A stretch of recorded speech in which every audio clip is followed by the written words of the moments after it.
My name is Emily Whitaker. I am 41 years old. And the night my husband shoved me toward the exit of a $50 million charity auction was the night I learned that stolen things do not always disappear. Sometimes they are placed under chandeliers. Sometimes they are photographed. Sometimes 700 people admire them, while the person who took them smiles beside you. The auction was held in the Grand Hall of the Armitage Museum in Chicago. 700 donors filled the room: collectors, bankers, museum trustees, athletes, actors, hospital executives, old families whose names were engraved on buildings, new money trying to get engraved faster. At the center of the room stood a raised platform where Sotheford and Lane, one of the country's largest charitable auction houses, had spent 2 hours selling paintings, sculpture, watches, rare manuscripts, and private experiences donated for the Children's Cardiac Research Alliance. The stated fundraising target was $50 million. My husband, Daniel Mercer, was one of the evening's lead sponsors. His logistics company, Mercer Global Freight, had underwritten the event's international art transport. He stood on the stage beside the auctioneer, as though the evening belonged to him. Daniel and I had been married for 14 years. For the first 9, I would have called us happy. For the next 3, functional. For the last 2, carefully quiet. I worked as an exhibition designer and collection planner for museums and private foundations. Daniel liked to say I made rooms look expensive. The truth was less glamorous. I spent my days arguing about humidity, security zones, lighting temperatures, visitor flow, insurance values, installation tolerances, and whether an object could be shown safely without being damaged. My father, Charles Whitaker, founded the Whitaker Heritage Foundation 32 years earlier. The foundation began after my grandfather died and left behind a collection of American paintings, jewelry, manuscripts, and decorative art that no one in the family wanted to divide. Over time, the collection grew. My mother, Margaret Whitaker, added jewelry. She loved jewelry for stories, not status. A sapphire bracelet made in Paris before the First World War, a dragonfly brooch, a diamond Riviere necklace from the 1920s, a pair of old mine-cut diamond earrings my father gave her on their 20th anniversary. Mom died 5 years before the auction. Cancer. Faust. After her death, some jewelry remained personal property. Some passed to me. Some passed to my younger brother, Henry. And some had already been donated to the Whitaker Heritage Foundation under written gift agreements that allowed limited ceremonial family use but did not return ownership to us. The foundation owned the Margaret Whitaker Diamond Riviere. It owned the old mine earrings. It owned a square-cut diamond bracelet Mom called the Winter Line. They were not mine. Emotionally, they were my mother's. Legally, they belonged to the foundation. The foundation insured them, cataloged them, stored them, and approved every removal. I had worn the Riviere once after Mom died. At my brother's wedding, I signed a 6-page temporary use agreement. 2 security staff delivered it. The necklace returned to the vault before midnight. The set was worth more than $9 million. Sentiment does not reduce insurance value. The charity auction was being held partly through the Whitaker Heritage Foundation. Dad had agreed to let the auction house sell selected foundation-owned works under a restricted charitable de-accession program. Not the diamonds. The diamonds were not for sale. They were scheduled to appear in a temporary exhibition upstairs called Margaret Whitaker, Objects of Memory. The exhibition opened the next morning. The Riviere, bracelet, and earrings were supposed to remain inside a locked display case on the museum's 2nd floor until installation was completed after the auction.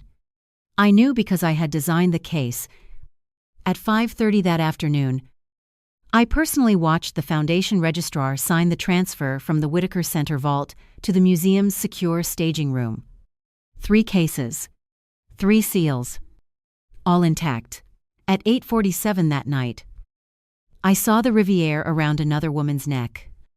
Her name was Serena Vale, Daniel's director of executive partnerships. Officially. Unofficially, I had suspected for nearly a year that she was his mistress. Serena was 36. Tall. Dark-haired. Smooth in every room. Daniel relied on her for donors, lenders, clients, press, government relationships, and increasingly for things that had nothing to do with her title. At the auction, Serena wore a black velvet dress. The diamonds covered her throat. My mother's diamonds. I recognized them instantly because the third stone from the clasp sat slightly lower than the others.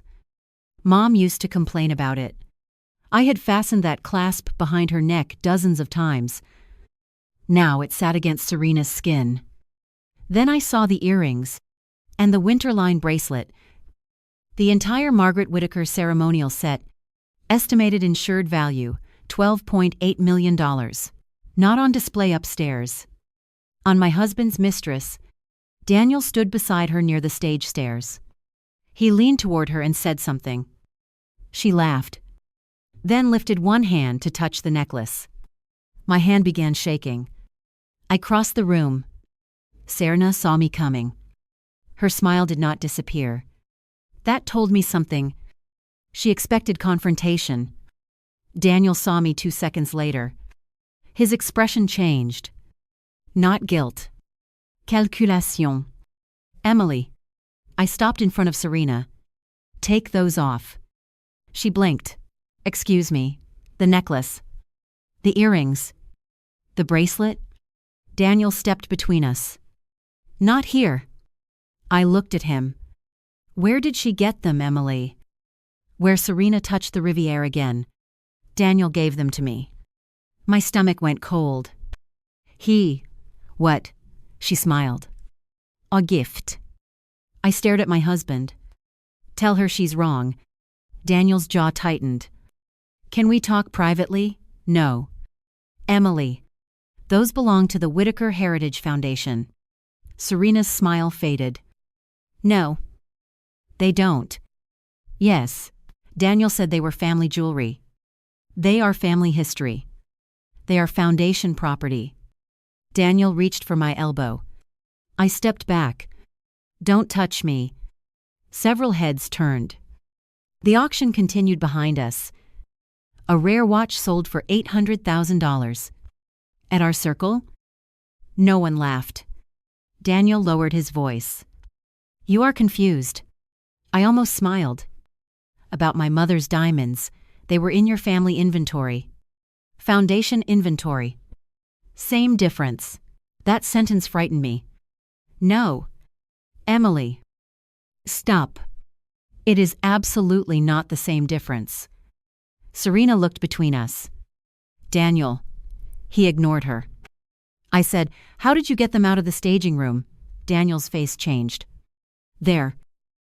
He knew exactly where they had been. Serena whispered, Staging room. I heard fear for the first time.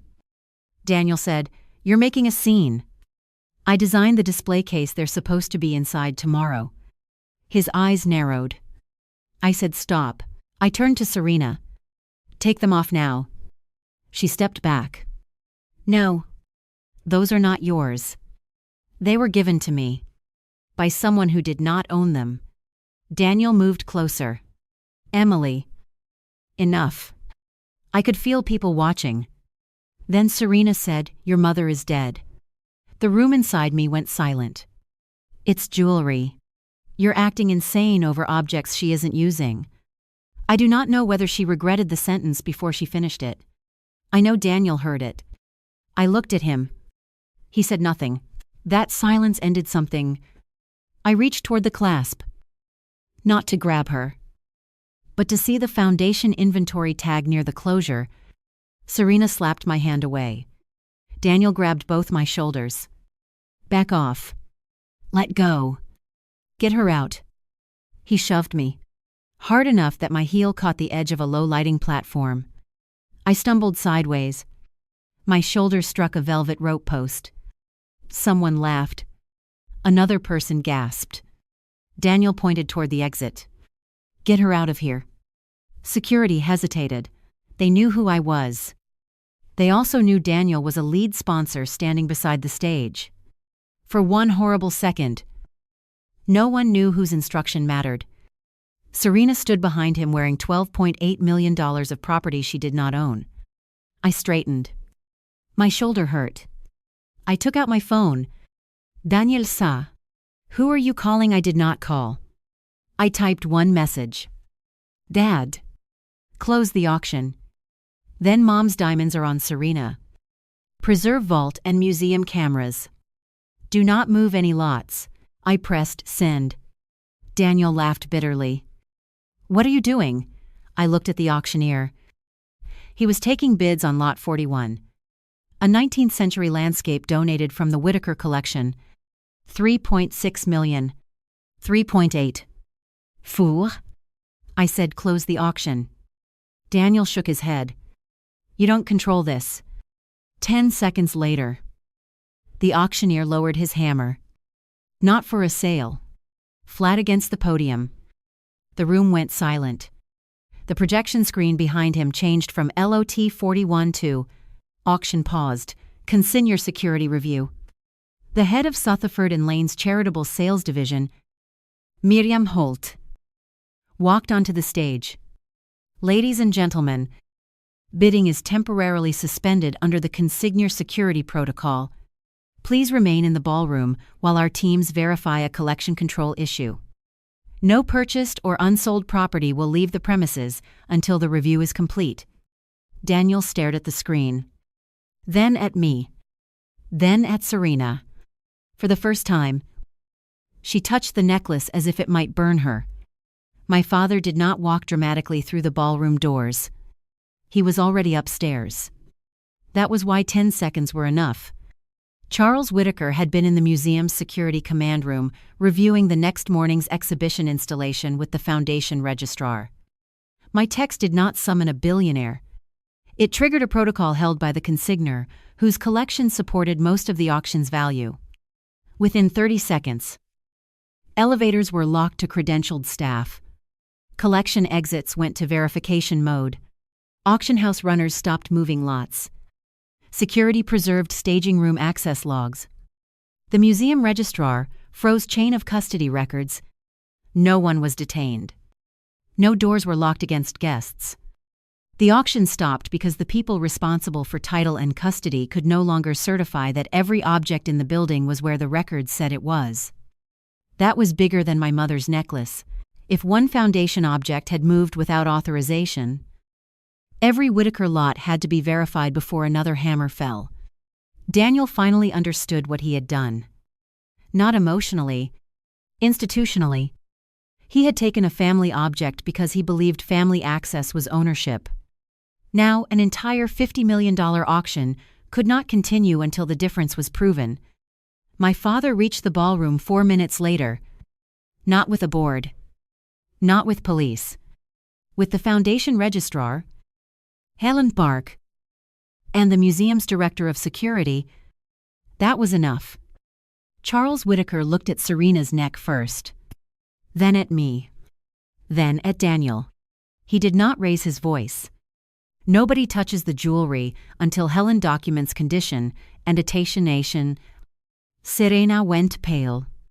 Daniel stepped forward. Charles. This is a misunderstanding. My father looked at him. Good. Daniel blinked.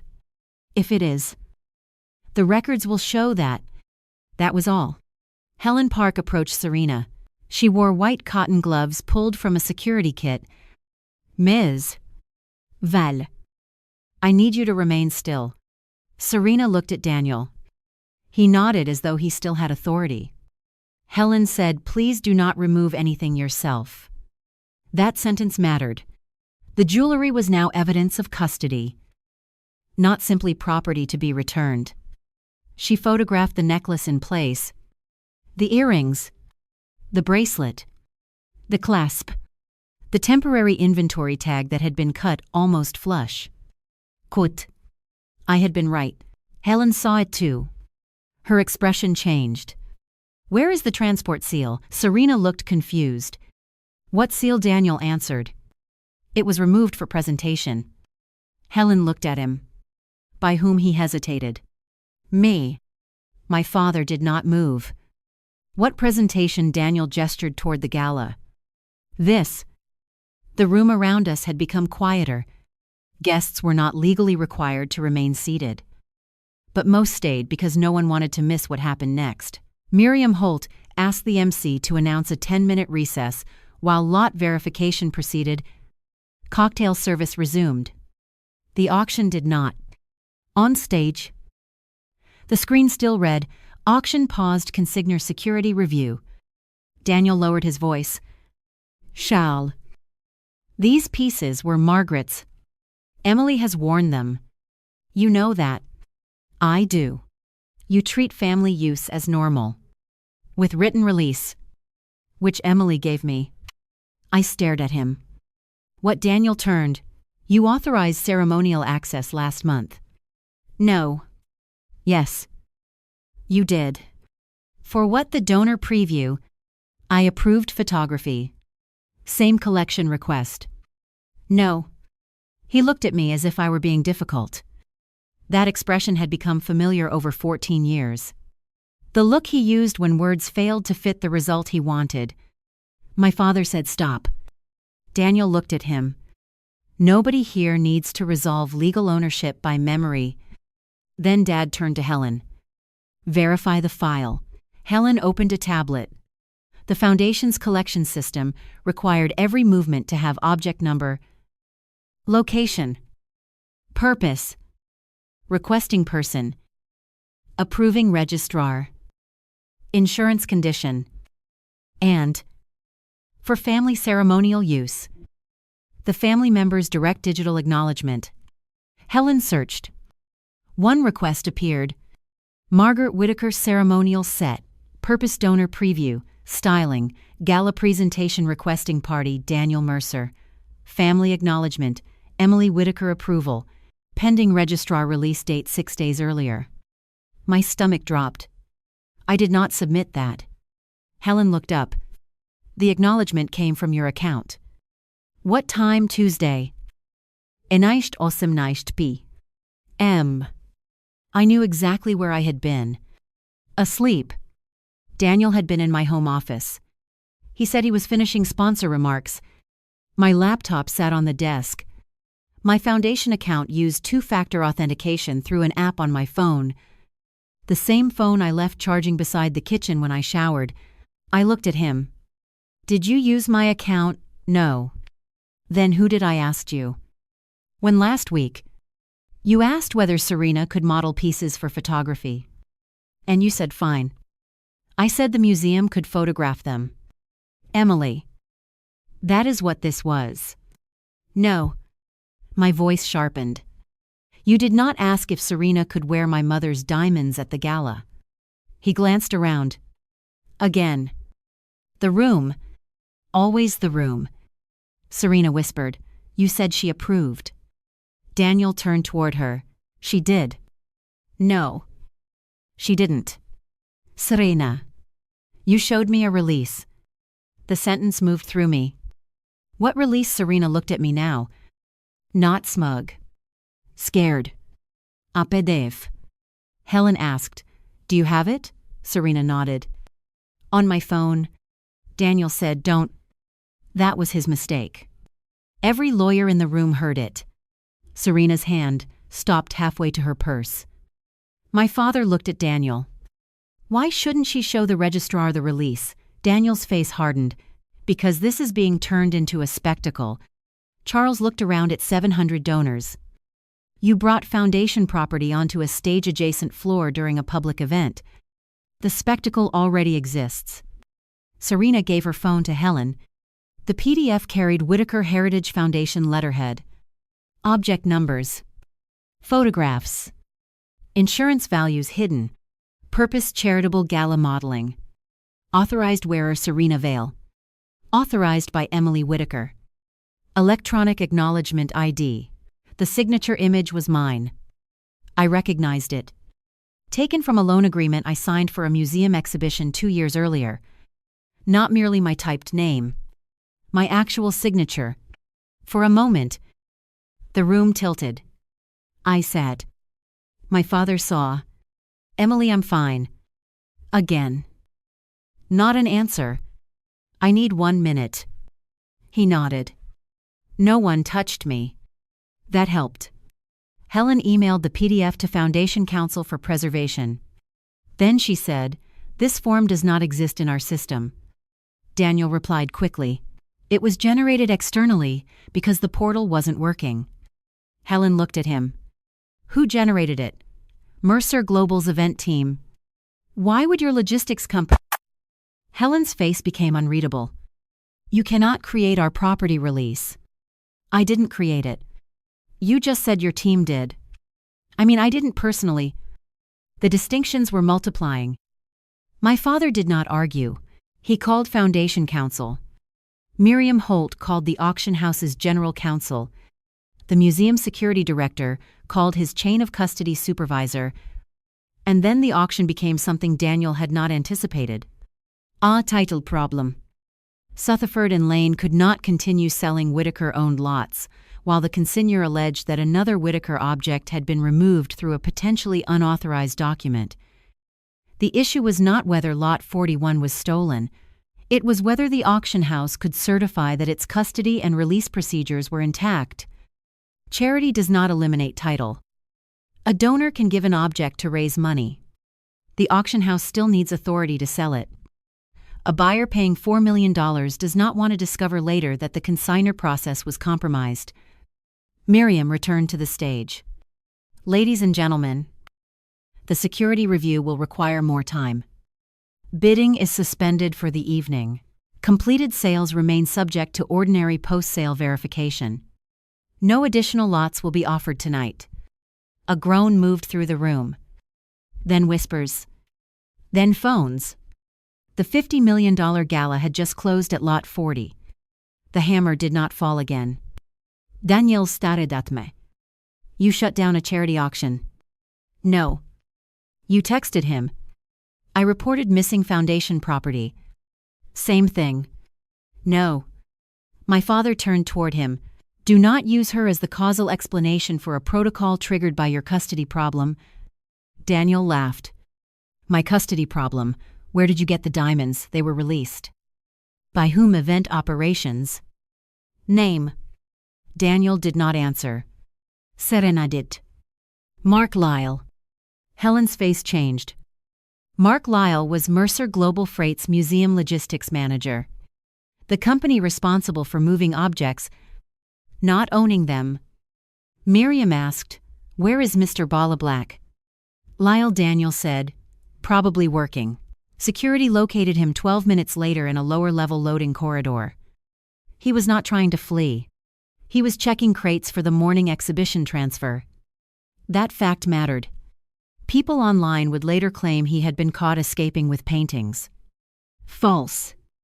Mark came upstairs voluntarily. His first statement was simple. Daniel told me. Emily approved a temporary presentation release. Daniel looked at him. Mark continued. He had the form. Helen asked, "Did you verify it with Foundation staff?" I asked Leo at staging. Leo was a junior registrar assigned to incoming cases and ready and lady and twi first. Helen closed her eyes. What did Leo say? He said the portal showed pending. And Daniel said approval had been handled offline because the gala was running late. Did Leo open the jewelry locker? Yes. Was dual authorization required for final removal? Yes. Who provided second authorization? Mark looked at Daniel. Daniel said, "Don't speculate." Mark looked back at Helen. Daniel used Emily's family access credential. My whole body went cold. My what? The Whitaker Foundation maintained a family access card. Not a key. A credential. It allowed me to enter designated collection areas when escorted. It did not allow object release. My card had been missing for 2 weeks. I thought I lost it inside a winter coat. I told Helen. She had planned to replace it after the gala. Daniel knew. He found it. Or took it. Helen asked, "Where is the credential now?" Daniel said, "I don't know." Security logs did. At shapte chasse p. M. Emily Whitaker, family credential, entered staging. At shapte. Mark Lyle, contractor badge, entered. At shapte 11. Locker B14 opened under Leo's registrar login. At shapte 14. 3 jewelry cases were carried into preparation room C. At shapte 22. Daniel Mercer entered preparation room C. At shapte 29. Serena Vale entered. At shapte 41. Serena exited wearing a black velvet dress. At shapte 43. Daniel exited carrying 3 empty jewelry transport boxes inside a garment bag. At shapte 48. The boxes re-entered staging. The objects did not. The camera existed. Not inside the jewelry locker. Privacy and collection security limited certain angles, but Preparation Room C had an overhead chain of custody camera. The footage was preserved.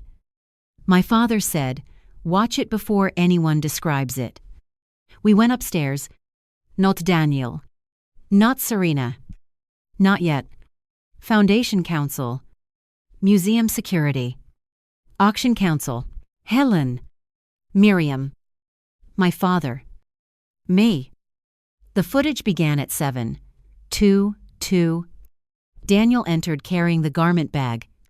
He placed 3 cases on a table, opened them, looked toward the door. Serena entered. He lifted the necklace, held it against her throat. She smiled. He fastened it. Then earrings. Then bracelet. He cut the temporary inventory tag from the necklace with small scissors. Serena looked in the mirror. Daniel kissed her. Not a greeting. Not ambiguous. A long kiss. My father's hand tightened around the back of a chair. I stopped breathing. Not because I did not know. Because knowing privately and watching $12.8 million of my mother's jewelry rest against another woman's neck while my husband kissed her are different forms of truth. Then Daniel gathered the empty cases. Before leaving, he took a white document from the garment bag and placed it on the table for the camera. The false release. He wanted the record to show paper. The video contained no audio. It did not need it. At shapte 31. Serena pointed at the necklace. Daniel nodded. At shapte 34. He photographed her. At shapte 39. She raised her wrist toward the camera and laughed. At shapte 41. She left. The footage ended. Nobody spoke. Then my father asked, "Is there any legitimate reason an authorized family use release would require the wearer and requester to bypass the registrar and return empty cases?" Helen answered. "No," Miriam said. "Then the auction stays closed." That was the first real payoff. Not my father's power. The camera. Paper could be forged. A roll could be exaggerated. A husband could call family property family inventory. But the chain of custody camera did not care what he called it. It showed who opened the boxes, who wore the diamonds, who cut the tag, who walked out, and who believed an empty case was enough to make ownership disappear. The diamonds came off Serena 23 minutes later. Not in the ballroom, in the museum's private conservation room. Helen photographed each piece first. Front, back, clasp, settings, surface condition, inventory remnants. Serena stood in a robe the museum kept for costume lenders. Her black dress had a high neckline. But removing the necklace without disturbing documentation required privacy. I did not stay. I had seen enough. Foundation Council asked whether I wanted to make a police report. I said, "Not yet." That answer surprised my father. Why? Because I need to know what was authorized and what was forged. Emily. If Daniel used my signature, yes. If a registrar released property under a process the foundation allowed, I want the process too. My father looked at me. That's not mutually exclusive. I know. He nodded. Again. Process before performance. The gala ended without another bid. The auction house announced that unsold lots would be rescheduled after verification. The charity had raised $28.6 million before the pause. Not 50. The Children's Cardiac Research Alliance had budgeted based on a higher total. That became the first collateral consequence. The organization had planned a pediatric imaging lab, 3 research fellowships, a national congenital heart registry expansion, and a mobile screening program. $28 million was still enormous. It was not the promised evening. By midnight, donors were asking whether their successful bids remained valid. Sutherford and Lane's answer provisionally. Yes. Subject to title and condition confirmation. Buyers hated the word provisionally. One collector who had won a Whitaker landscape for $3.2 million demanded immediate confirmation of clean title. Another asked to withdraw. A museum trustee threatened litigation. A donor told a reporter, if the consignor cannot control $12 million of jewelry in its own building, why should I assume the painting I bought is actually authorized for sale? That sentence hurt. Because it was fair. My father wanted to issue a statement defending the foundation. Helen stopped him. We failed. Dad looked at her. Daniel created a false release. And our process accepted it.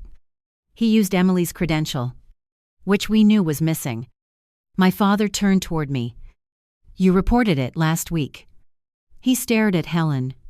She said, we scheduled replacement after the gala because the card alone cannot release property. Apparently it helped. Yes. The room became quiet.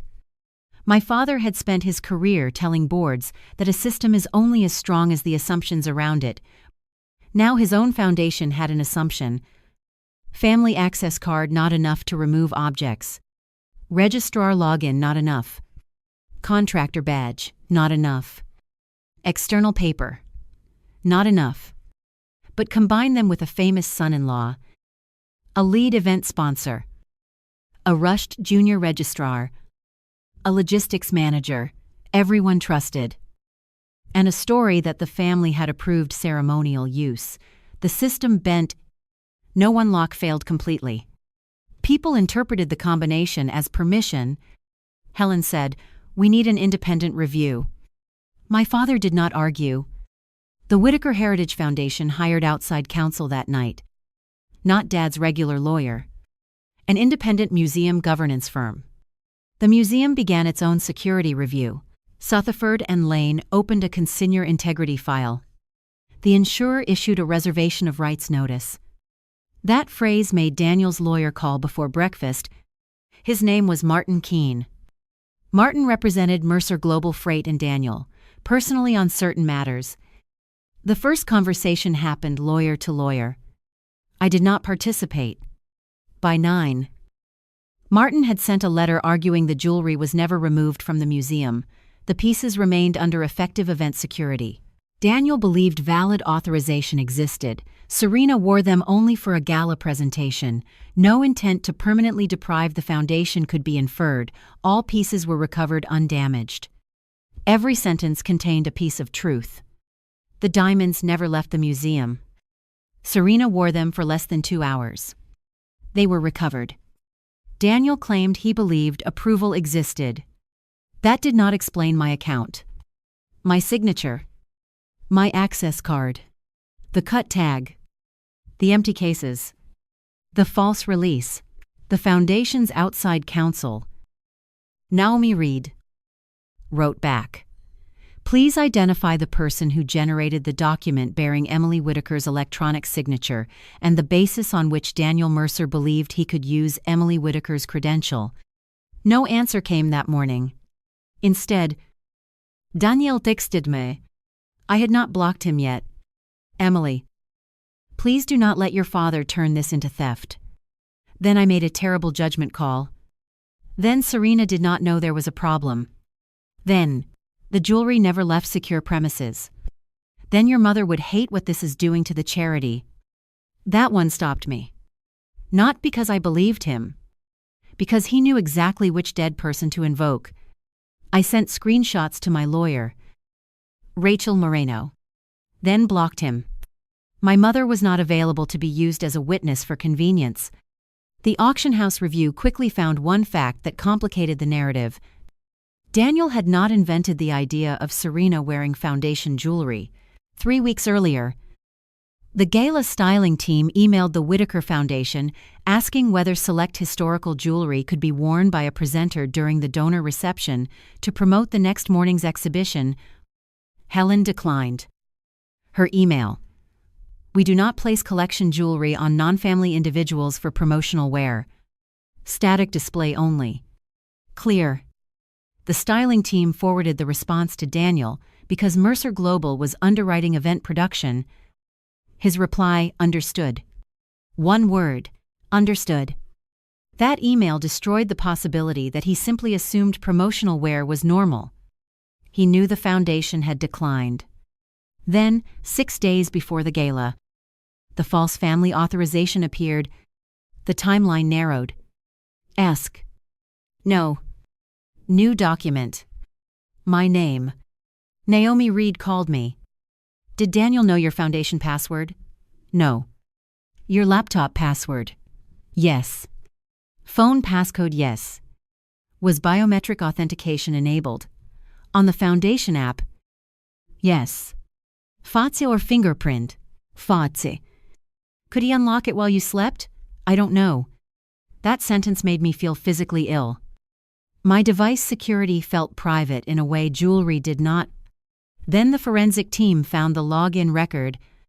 Tuesday. Eneicht, 18 p.m. Foundation portal accessed from my home IP. Browser Safari on my laptop. Two-factor verification approved from my phone at 1119. The session created a draft family use request. The digital acknowledgement ID attached at 1124. Then the session downloaded a PDF of an older signed loan document. At 11:31. The portal logged out. I had been asleep upstairs. Daniel had been downstairs. The forensic team could not initially prove who touched the keyboard. No. Interior camera. No keystroke identity. But my phone recorded an unlock event at 1119. Face ID failed twice. Then passcode succeeded. Daniel knew my passcode. I had given it to him years earlier because married people share things. Again. Access. Ownership. The same mistake in a different form. Rachel Moreno asked, "Did you authorize him to use your phone that night?" No. Your foundation portal? No. To submit any request? No. Did he ever have authority to act for you at the foundation? No. Clean. Then Daniel's attorney produced a text thread. Daniel can. Serena wear one of your mom's pieces for the exhibition promo? Me absolutely not. Daniel, why me collection policy? Also no. Daniel. You wore them at Henry's wedding. Me. Because I am covered by the family use agreement and had registrar approval. Daniel, ridiculous rule. Me. Still the rule. Daniel, what about just photos? Me museum can photograph them in case. Daniel, fine. I had forgotten the exchange. Daniel had not. His defense collapsed another layer. He did not merely fail to ask. He asked. I said no. Then, my account said yes 6 days later. That is what made the digital authorization so ugly. It did not replace uncertainty. It replaced refusal. The foundation review also found that Mark Lyle, Mercer Global's logistics manager, had raised a concern. Mark to Daniel. Day before gala Whitaker release not in portal. Helen's team says family use only. Daniel Emily handled separately. Foundation portal slow. Mark need registrar sign-off before where. Daniel Leo will release with family card. We are not shipping it. On-site only. Mark still chain issue. Daniel, I assume responsibility. 3 words. I assume responsibility. Mark accepted them. Why Daniel was his CEO. Mercer Global Freight was not only a sponsor. Daniel owned 38% and chaired the company. Mark had worked for him 11 years. He believed when Daniel said he assumed responsibility. The question moved upward. That is another way systems fail. A person below you raises the correct concern. You answer with authority instead of evidence. They mistake hierarchy for resolution. Mercer Global's board opened its own investigation. That was when Daniel became professionally vulnerable. The company specialized in high-value logistics, museum art, jewelry, pharmaceuticals, sensitive aerospace components, rare scientific instruments. Its entire business depended on custody discipline. If its CEO had bypassed a museum release because the property belonged to his wife's family, customers would care. Insurers would care more. Mercer Global carried a specialty cargo and professional liability program with a $200 million aggregate limit. The lead insurer sent an inquiry. Please describe whether senior management directed movement of high-value property outside documented chain of custody procedure. The wording was devastating. Not, did Daniel steal his mother-in-law's necklace? Professional question. Did senior management bypass custody? Mercer Global's board placed Daniel on administrative leave from all museum and valuables operations while review proceeded. He remained CEO in title. Still managed ordinary corporate matters through an executive committee. But he could not direct the very division that built his reputation. The public story exploded. Charity auction halted after CEO's mistress found wearing foundation diamonds. Husband shoves wife. Then auction closes. $12 million heirlooms trigger $50 million gala freeze. Some headlines called the jewelry mine. Not legally. Some called Dad the owner of the auction. False. Some said Daniel tried to steal $50 million. Absurd. The actual facts were complicated enough. Then Serena gave her first full statement. She said Daniel told her the jewelry was a personal gift. Not a loan. A gift. That mattered. She produced messages. Daniel, I want you and Margaret's diamonds Saturday. Serena, Emily will murder me. Daniel, she doesn't own them. Serena, who does Daniel Family Foundation? Same family. Serena, then how can you give them to me, Daniel? Ceremonial pieces. Family control is flexible. Serena, are they mine after Daniel if you want them to be D-out-wine? I read that last line twice. If you want them to be. Daniel had promised ownership of property he knew belonged to a foundation. His attorney later argued the language was romantic exaggeration. Maybe. People say impossible things during affairs. I will give you the moon. No one expects title. $12.8 million of registered jewelry is different. Serena continued, Serena, seriously Daniel, we'll restructure after gala. Charles has donated half the collection anyway. Emily doesn't care about jewelry.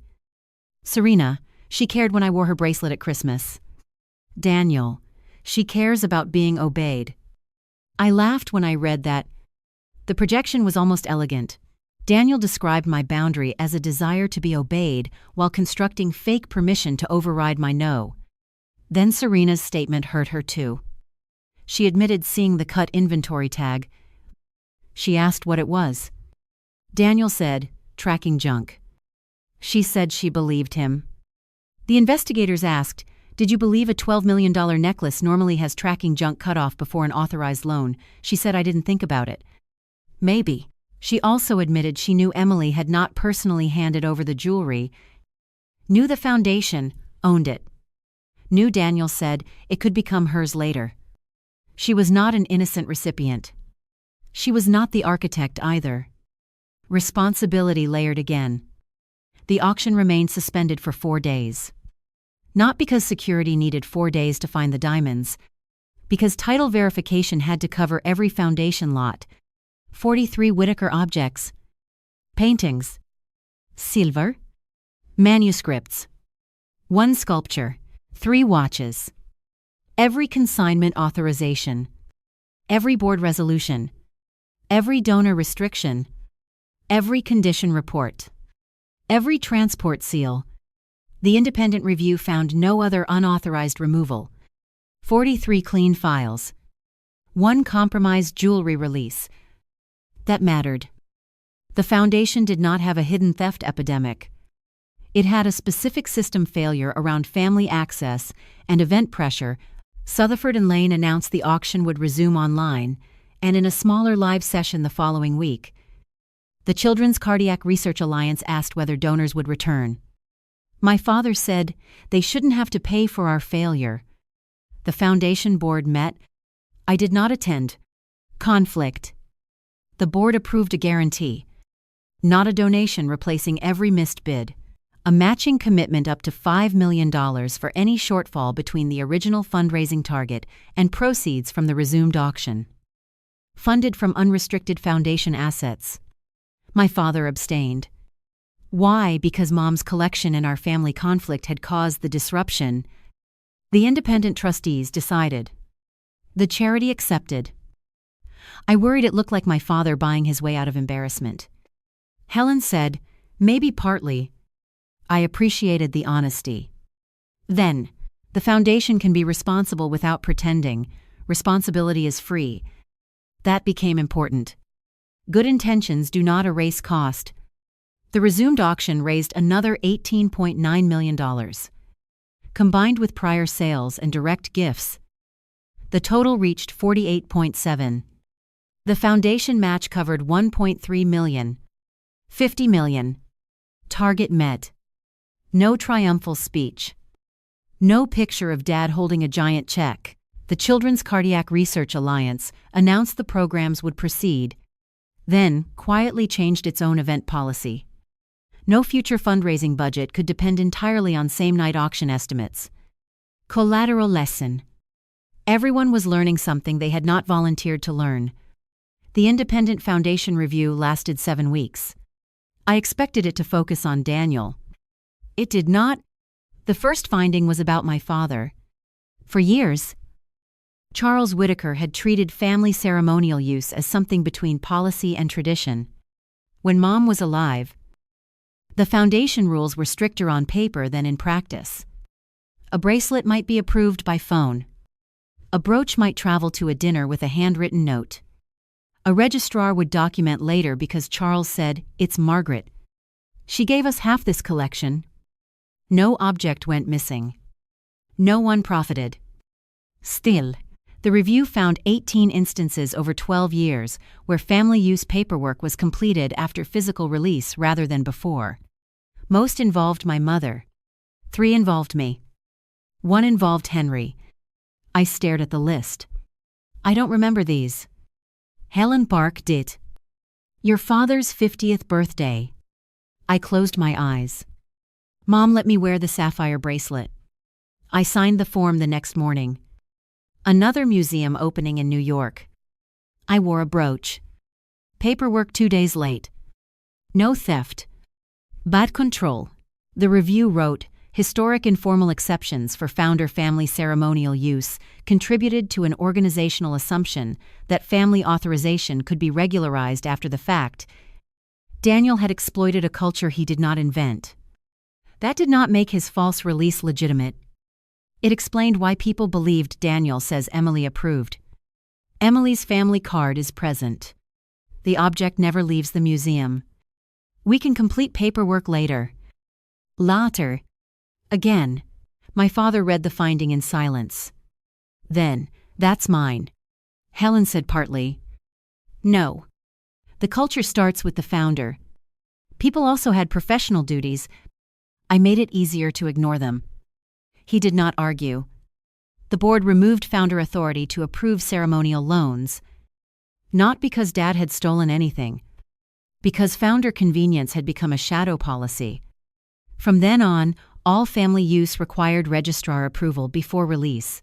No retroactive completion except emergency conservation circumstances. Missing access credentials were disabled immediately. Foundation executives could not override object control systems orally. Every family member, including Charles, followed the same process. Dad complained exactly once. At a holiday dinner 6 months later, he wanted Mom's dragonfly brooch for a memorial event. Helen said the request had missed the deadline. He called me. "Your bureaucracy is out of control." I laughed for a full minute. Then, "Apply earlier."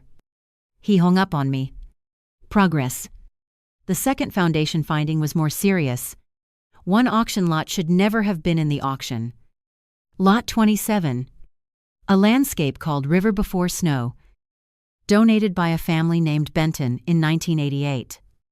The Foundation's database categorized it, unrestricted gift. The original donor letter said, "It is our hope that this painting remain available for public enjoyment as part of the Whitaker collection for generations." Hope, not condition, not restriction. Foundation Council had historically treated the language as non-binding. Legally, maybe correct. But the Benton's granddaughter objected after the auction stopped. She produced correspondence between my grandfather and her grandmother. One line. "We will keep River Before Snow where people can see it."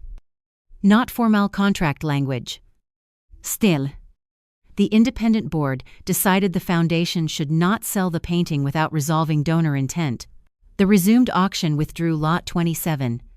Potential value, $4.4 million. That was painful. The charity still reached its target because other lots performed well, and the foundation match covered the shortfall, but the review proved something uncomfortable. The security pause had caught a title risk question unrelated to Daniel. If the hammer had fallen on Lot 27, the buyer could have faced a donor dispute afterward. No guarantee the granddaughter would win. The dispute itself mattered. Miriam Holt told me, "Everyone thinks stopping an auction is catastrophic. Sometimes stopping is what prevents the catastrophe." That sentence became part of how I understood the night. Daniel called the pause overreaction. Yet the pause found a real issue. Not because he caused it, because control systems reveal more than the trigger. Mercer Global's review found its own history. The company had transported Whitaker Foundation objects for 9 years. Not exclusively. Sometimes Mercer won competitive bids. Sometimes other firms did. Daniel's marketing materials told a different story. One sales deck said trusted logistics partner to the Whitaker Heritage Collection. True enough. Another primary logistics partner to one of America's most significant private cultural collections. Less true. Another exclusive family trusted access to Whitaker heritage assets. That was not true. There was no exclusive agreement. No family trusted category. The deck showed a photograph of Daniel beside my father in the foundation vault. The photograph came from a charity tour. Caption: 2 generations of custody leadership. I nearly threw the printout across the room. Custody leadership, Mercer Global's board counsel, Samuel Ortiz, said, "Did you approve use of the photograph? I didn't know it existed in sales materials." Did Charles? No idea. Dad did not. The foundation had given Mercer Global permission to use 3 approved event photographs, not vault images. The vault photograph came from Daniel's personal phone. Mercer sales teams used it for at least 14 museum prospects. No one signed a contract solely because of the photograph. But it created an impression. Family access. Institutional trust. Special relationship. Daniel had turned marriage into brand collateral. Different industry. Same human habit. When the board questioned him, he said Mercer Global earned every Whitaker transport contract. That was mostly true. The company had a strong record. Then why use the family relationship in sales because it's real? Real does not mean exclusive. I never said contractual exclusivity. The slide literally said exclusive family trusted access.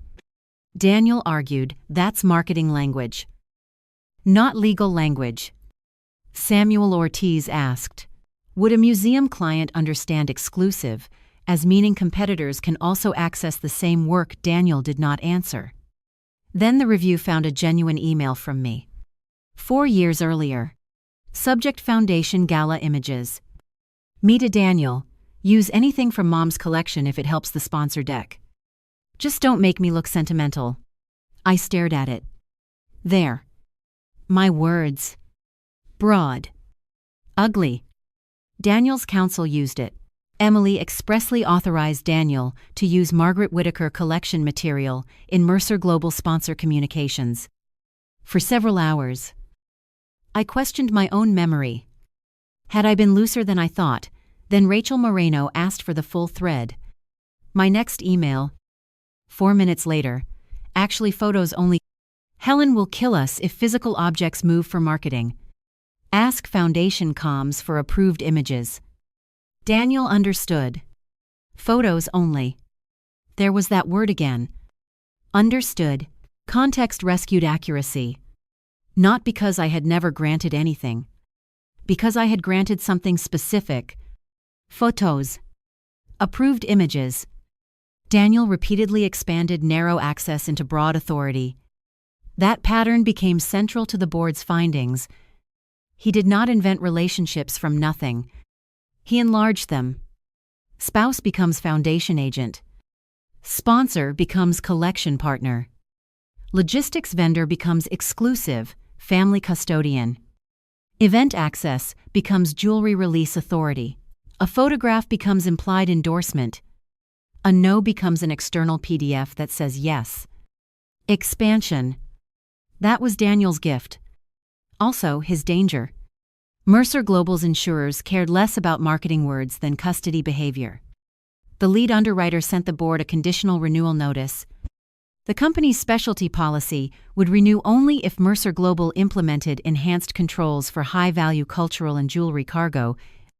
One condition drew everyone's attention: no executive, including Chief Executive Officer, may override object release, seal integrity, or chain of custody requirements based on client relationship, owner request, sponsor status, or verbal authorization, absent documented exception protocol. That sounded like a policy written specifically for Daniel. It was. Then, until completion of independent remediation review, Daniel Mercer may not exercise operational authority over museum, fine art, jewelry, or collectible logistics. The insurer did not demand he be fired. It demanded separation. Without specialty coverage, Mercer Global could not responsibly handle major art shipments. Several museum contracts required proof of insurance. The board faced a real business choice: keep Daniel as CEO while removing him from a division that represented 28% of revenue, or change leadership. Daniel owned 38% of Mercer Global voting stock. The board could remove him as CEO. It could not erase his ownership. 3 independent directors, 2 investor directors, Daniel, 1 early co-founder, 7 seats. The early co-founder, Patrick Ames, had been Daniel's friend for 22 years. Everyone assumed Patrick would support him. Patrick did not decide immediately. That created the next retention point. Daniel's future would not be decided by my father. The Whittaker Foundation owned no Mercer Global stock. Dawson. No Dawson. Different story. Charles Whittaker had never invested. I owned no voting stake beyond whatever marital rights might later be valued economically. Mercer Global's directors had to decide whether the founder could remain chief executive after personally bypassing the type of custody control his company sold to clients. That is an unusually specific leadership problem. The board commissioned a customer review. Not, do you like Daniel question? Would the incident affect your willingness to entrust high-value property to Mercer Global If operational controls are independently strengthened, responses varied. A major museum said no. If Daniel has no exception authority. A jewelry house said yes. Founder conduct is culture. A pharmaceutical client said irrelevant to our cold chain business. An aerospace client said concerned about executive override generally, regardless of asset class. A private collector terminated Mercer Global immediately. Another renewed. The company did not collapse. Trust fragmented by customer. That was more realistic. Daniel wanted to return to full authority after 30 days. The insurer said no. Patrick Ames asked him, why does it matter what? Whether you personally can override museum operations. I'm CEO. That's a title. It means I'm accountable. Accountable does not mean authorized to touch everything. Daniel stared at him. Patrick continued, you built this company because handlers followed chain, even when clients screamed. You taught me that. Daniel looked away. Emily's family isn't a client. Patrick said, exactly the problem. Family. Not client. In Daniel's mind. Family meant less need for process. In custody work. Family often means more need. Ownership gets messy around families. Emotion gets mistaken for title. People say my mother's necklace. Our painting. Dad's collection. Family jewelry. Documents say foundation property. Restricted gift. Insured object. Consigned lot. Mercer Global existed to respect the document when emotion said otherwise. Its founder had failed his own product. That was harder to explain away than adultery. The board scheduled the leadership vote for the following Monday. Daniel asked to meet me before then. I said no. Not because I wanted him removed. Because his board was not my room. I had finally learned that being central to the facts did not make me entitled to the decision. The board meeting lasted 5 hours. Patrick Ames called me afterward. He did not tell me the vote immediately. Emily. Patrick? I'm sorry. For what that I ever thought Daniel's certainty was the same thing as control. I leaned against my kitchen counter. What happened? We removed him as chief executive. My eyes closed. Vote 5-2. Who voted no? Daniel and me. That surprised me. You voted for him? I voted against immediate removal. Why? Because I wanted a 90-day operating transition with Nora as president, and Daniel barred from custody operations. Nora Singh was Mercer Global's chief operating officer. Patrick continued. The insurer said that structure left too much ambiguity about override authority, so they forced the board. No? Sounds like they did. They priced the risk. We decided. That distinction mattered. The insurer did not run Mercer Global. It could refuse coverage or make it expensive. The board could find another insurer. It tried. 2 alternatives quoted policies. One excluded high-value jewelry for 6 months. One charged nearly triple premium and required the same leadership separation. The market had spoken more clearly than any father could. Patrick said Nora is interim CEO. Daniel still director. Still shareholder. Non-executive founder title. Does he get an office? Yes. I almost laughed. Of course. What about Serena suspended pending HR review? I was quiet. Patrick continued. We also created a custody and ethics committee with outside authority. Sounds exciting. It is terrible. Good. He laughed softly. Then Daniel wants to challenge the board. Can he? He owns 38%. That sounds like yes. He can call a shareholder meeting with enough support. There it was. Potential proxy fight. I felt tired before it began. Then Patrick said, I don't think he will. Why? He asked me something after the vote. What? If Emily hadn't texted Charles, would any of this have happened? I stared at the wall. What did you say? I said yes. Good. Did he believe you? No. That was Daniel's last refuge. Causation. If I had not confronted Serena, if I had not texted Dad, if Dad had not closed the auction, if the camera had not been watched, if the insurer had not overreacted, then Daniel would still be CEO. All factually possible. Also irrelevant. Removing detection does not remove conduct. Patrick understood. Daniel did not yet. 2 days later, he filed for divorce. That surprised me. I had been preparing to do it. He moved first. His petition was restrained. No blame. No mention of the auction. No demand against the Whitaker Foundation. Irretrievable breakdown. Property division. Temporary financial orders. I almost respected the restraint. Then his lawyer sent a settlement proposal. Daniel wanted the lake house, his Mercer Global shares, our investment account, and a mutual release of claims arising from family collection access. Rachel Marino read the phrase aloud. What is family collection access? The diamonds. Exactly. The proposal asked me to release potential civil claims tied to his use of my digital accounts, signature, and foundation credential. In exchange, he would give me a larger share of the investment account. I said no. Not because I planned to sue him, because I did not understand what I would be releasing. Rachel smiled. Good answer. The criminal question arrived before the marital one. The museum security report went to police because a high-value object had been removed through a disputed authorization. The foundation also referred the forged document issue to authorities because a nonprofit's assets were involved. I gave a statement. Daniel gave one through counsel. Serena gave one. Mark Lyle gave one. Leo, the junior registrar, gave one. The investigation did not begin with, did Daniel steal $12 million? It began with smaller questions. Who accessed Emily's account? Who created the false PDF? Who used the access credential? Who knew the foundation had denied promotional wear? What did Daniel intend when he said the jewelry could become Serena's? Was the plan temporary display or permanent conversion?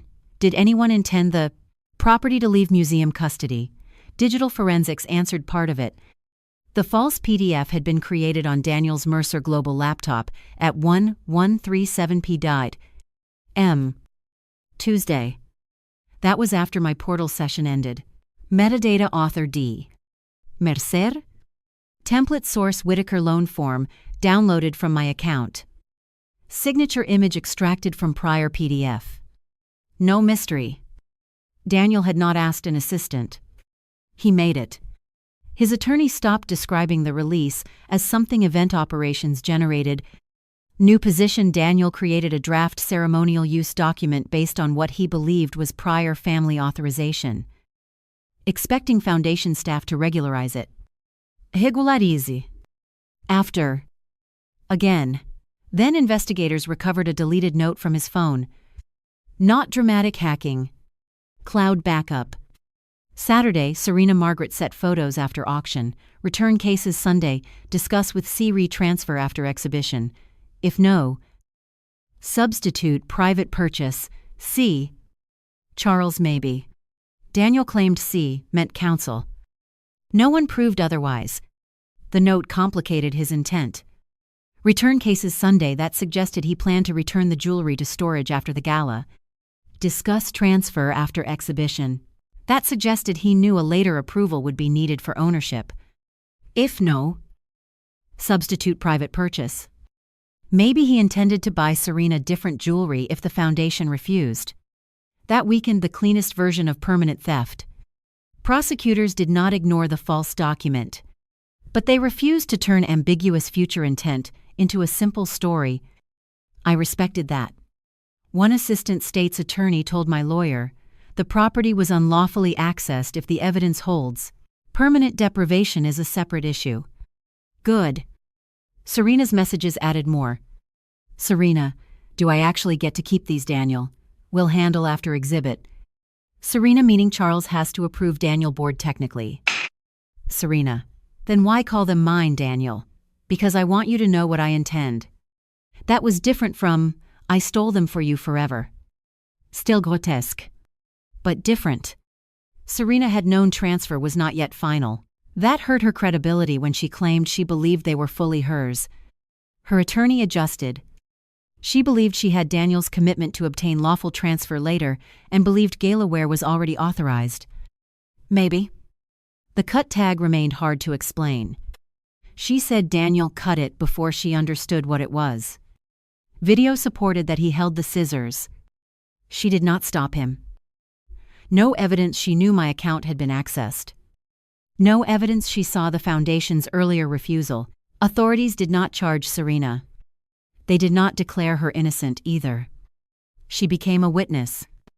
Daniel faced charges related to unauthorized computer access, use of a false document, and unauthorized control of Foundation property. The exact labels mattered less to me than the facts. He entered not guilty pleas. No handcuff spectacle. He appeared with counsel. Posted bond under ordinary conditions. The internet was disappointed. I was relieved. I did not want my mother's diamonds converted into entertainment for people who thought arraignment photographs were justice. The Foundation filed a civil claim against Daniel for investigation costs and security remediation, not $12.8 million. The jewelry was back, undamaged. The claim sought actual costs forensic review. Auction disruption attributable to the incident. Security work. Legal fees, where recoverable. And certain insurer expenses. Estimated $1.6 million.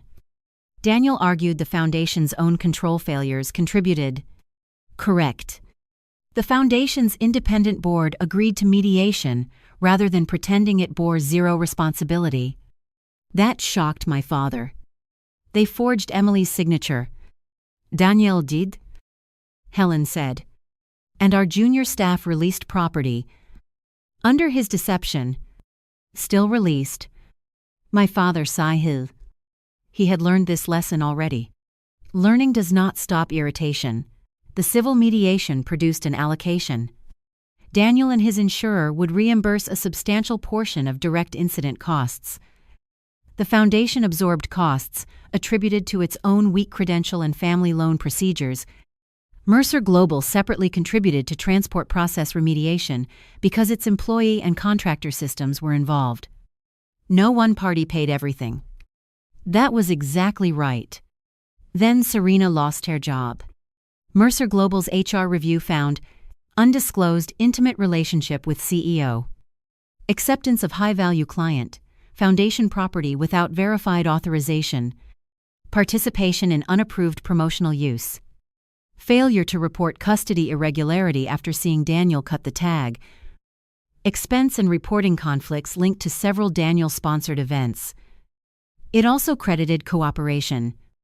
She was terminated without a misconduct bonus, but received ordinary earned compensation. No dramatic security escort. Her personal belongings were shipped. She moved out of the apartment Daniel had helped rent. That apartment was paid privately. No company funds.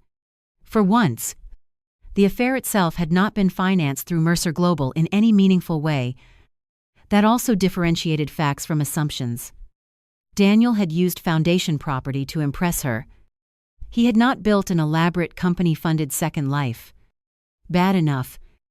One evening, 3 months after the auction, Serena sent me a letter through Rachel. I did not want it. Rachel said, "You can throw it away." I opened it. Emily, I am not going to tell you I did not know Daniel was married. I knew. I am not going to tell you I thought the diamonds were ordinary jewelry. I knew they were your mother's collection pieces. What I believed, because I wanted to believe it, was that Daniel had authority to let me wear them and would obtain authority to transfer some of them later. When you told me they were Foundation property, I should have taken them off immediately. Instead, I defended the gift because admitting you were right meant admitting what I had allowed myself to become. The sentence I regret most is telling you your mother was dead. I said it because I wanted the objects to stop belonging to a history that excluded me. I am sorry. Serena, I read that paragraph twice. Objects to stop belonging to a history that excluded me. That was painfully human. Not exculpatory. Serena had wanted entry. Daniel offered her symbols of entry. My mother's diamonds. VIP access. Foundation adjacent status. Future permanence. The jewelry was not just expensive. It was lineage. He promised her a place inside my family's story by taking pieces from it. I still hated her sentence. I also understood it. I wrote no reply. Understanding does not create obligation. The criminal case moved toward trial. Then Daniel changed lawyers. His new attorney, Ellis Warren, was less interested in proving the entire night innocent. She separated the acts: computer access, document creation, property removal, physical shove, affair, board consequences. That strategy made him more credible. At a pretrial conference, Daniel agreed to a resolution. He admitted he intentionally accessed my foundation account without authorization and created a document using my signature to facilitate temporary use of collection property. He also admitted the foundation had not approved the gala-wear. He did not admit intending to permanently steal the diamonds. The prosecution did not require that claim. The resolution included a felony-level computer document offense under the agreed framework. Restitution consistent with civil offsets. Probationary supervision. Community service restrictions that specifically prevented him from using foundation work to satisfy hours, and compliance conditions. No prison. Some people were furious. $12.8 million. They said. But he had not made $12.8 million disappear. The value of an object does not mechanically become the sentence. I wanted the record to say he accessed my account. He used my signature. He took property without approval. It did. That was enough for me. The shove was handled separately through a misdemeanor disposition and no contact terms during the divorce. Again, one act, one process. No single courtroom resolved my marriage. The foundation. Mercer Global. Serena. The charity. And my mother. Life is not efficient enough for that. Mercer Global did not hold a shareholder revolt. Daniel threatened one.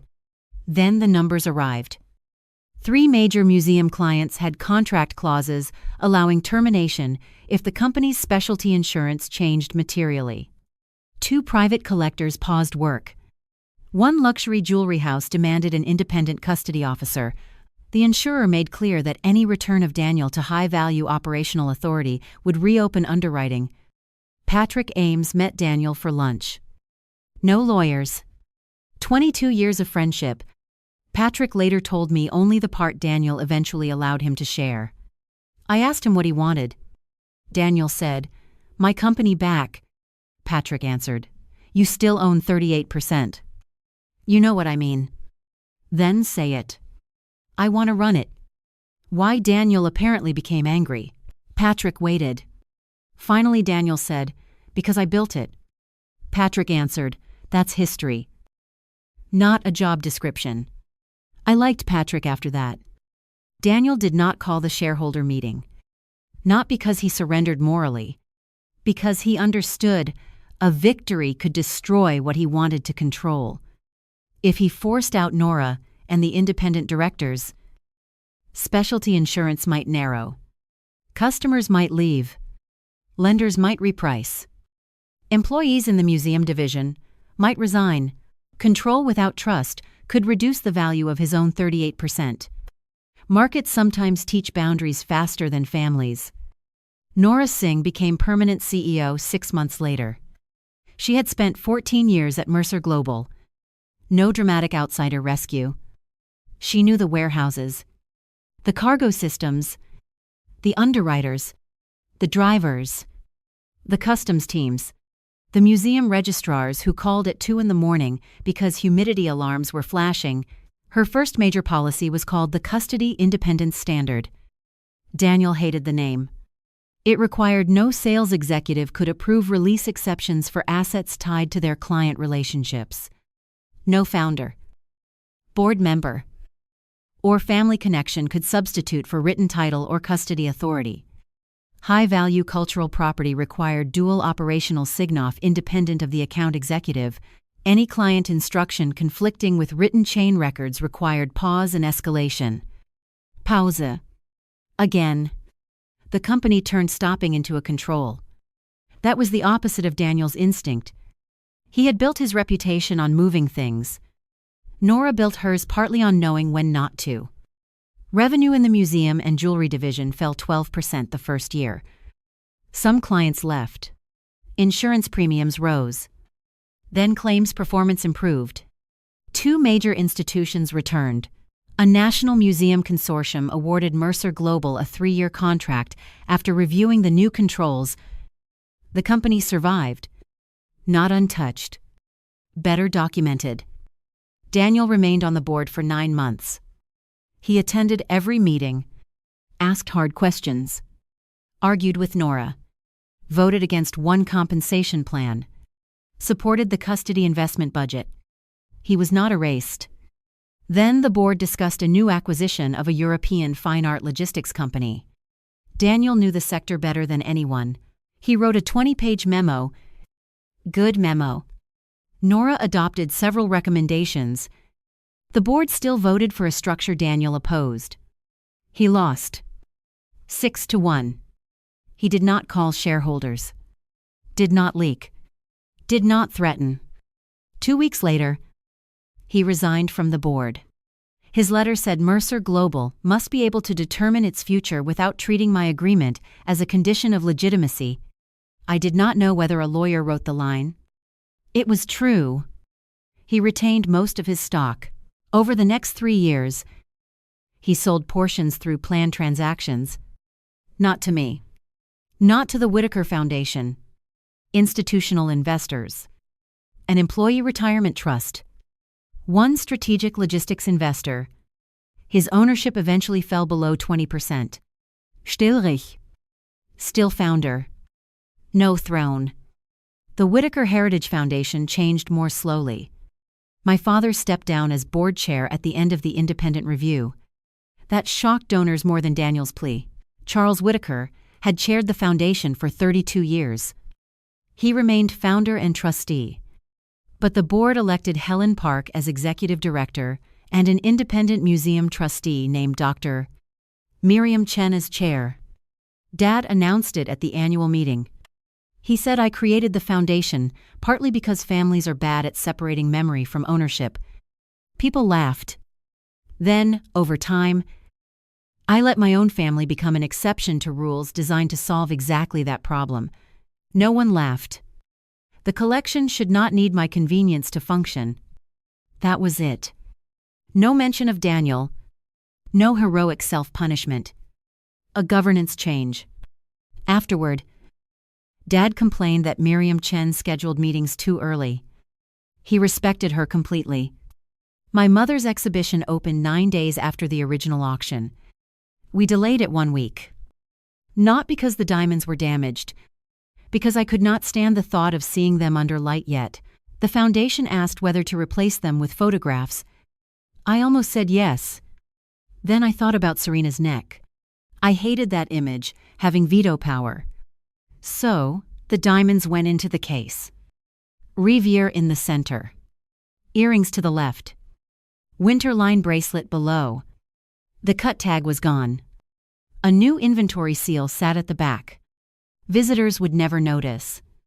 The exhibition label read, Margaret Whitaker Diamond Riviere. C. 1924. Gift of Margaret Whitaker to the Whitaker Heritage Foundation. 2009. Gift of Margaret Whitaker. Not property involved in scandal. Not jewelry worn by Mistress. Mom's name first. That mattered. On opening morning, I entered before the public. Dad stood beside the case. He had tears in his eyes. She hated this necklace. I laughed. No, she didn't. She complained every time the third stone dropped. That's not hate. With your mother. It was close. We stood quietly. Then Dad said, "Do you want it back?" I looked at him. What? The board could consider deaccessioning family jewelry over time. Not because of Daniel. Generally. No. You answered fast. It's where it belongs. He nodded. I surprised myself. For months, I had thought of the diamonds as Mom's. They were. But I no longer needed physical possession to preserve that. The foundation owned them because Mom chose that. Daniel's mistake was believing sentiment made legal ownership flexible. I did not want to make the same mistake in reverse. A week later, the archive team found a recorded interview with Mom from 2010. She had been asked why she donated jewelry instead of leaving everything to her children. Her answer, "Emily has my face, and Henry has my stubbornness. They don't need 12 diamonds to prove we belong to each other." I cried so hard. Helen turned off the recording. Then Mom continued when we played it again. "Jewelry is useful when someone wears it. After I'm gone, I would rather strangers see it and imagine a life than have it sleep in a family safe while my children argue about insurance." Dad looked at me. "She knew us. She knew you." Roule. The interview became part of the exhibition audio guide. Not the scandal. Mom. Her choice.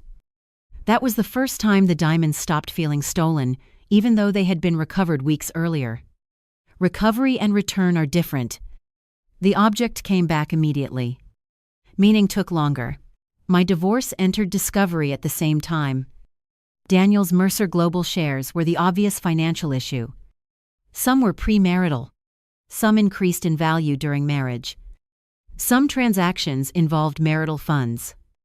We had a home. Retirement accounts. Investments. My family foundation was not marital property. Neither were Dad's assets. Daniel did not claim them. Good. The strange issue was my digital identity. Rachel Moreno wanted the settlement to include explicit representations that neither party retained access credentials. Private keys. Passwords. Copies of signatures. Or authority documents belonging to the other. Daniel's lawyer called it unnecessary. I insisted. Not because divorce law needed a new philosophy. Because I wanted the sentence, "Each party shall cease use of and permanently delete any stored credentials." Signature, image. Access tokens. Authentication methods. Or identity documents belonging exclusively to the other. Except records lawfully retained by counsel. I read it 3 times. Then signed. A boundary written in boring legal language. Beautiful. Daniel asked for one thing in return. I had to return a hard drive containing archived Mercer Global pitch decks from years when I helped edit his presentations. I forgot I still had it. He was right. Company property. I returned it through counsel. No copying. No revenge folder. Boundaries work both directions. The property settlement took 4 months. I did not receive Daniel's shares in kind. Instead, marital value was offset through cash, investments, and structured payments. I did not want to vote Mercer Global. I had no desire to sit in another man's board seat simply because divorce made it economically available. The lake house was sold. The Chicago apartment became mine under the settlement. Daniel moved to a condominium near the river. No secret mansion, no second family, just 2 people dividing 14 years. The hardest object was my mother's dining table. Not foundation property. Mine. Daniel wanted it. Why? Rachel asked. He likes it. Do you? Yes. Then keep it. For once, the issue was simple. I kept the table. No valuation expert. No provenance report. Some things still belong to ordinary life. The Children's Cardiac Research Alliance did not thank me for closing the auction. I respected that. Its executive director, Dr. Lana Ortiz, asked to meet. We sat in a conference room without art. That helped. She said, I understand why the auction stopped. But my researchers lost 4 days of certainty because wealthy people could not keep track of wealthy people's objects. The sentence hurt. It should have. I know. No. I don't think you do. I waited. She continued. One of our fellows called me the morning after the gala because she had turned down another grant. She believed our funding was secured. My stomach tightened. We covered the target. Eventually. Yes. That doesn't erase the instability. No. She leaned back. I'm not blaming you for Daniel. Okay. I'm asking whether the event model itself was responsible. That was a better question. The Alliance had built too much planning around one spectacular evening. The foundation had offered too many high-value lots at one event. The auction house had concentrated title verification under deadline pressure. Sponsors had been given operational visibility that blurred donor, vendor, and host roles. The charity had announced a $50 million target, as if bidding could not fail. A gala is not cash until settlement. Lena knew that. Still, fundraising culture rewards certainty. I said, what do you want changed, not diamonds? I almost smiled. Good. Milestones. She wanted research commitments staged against collected funds. Not headline auction estimates. Bridge reserves for multi-year fellowships. More direct donations. Less dependence on one-night performance. Clear separation between charitable beneficiary and auction title disputes.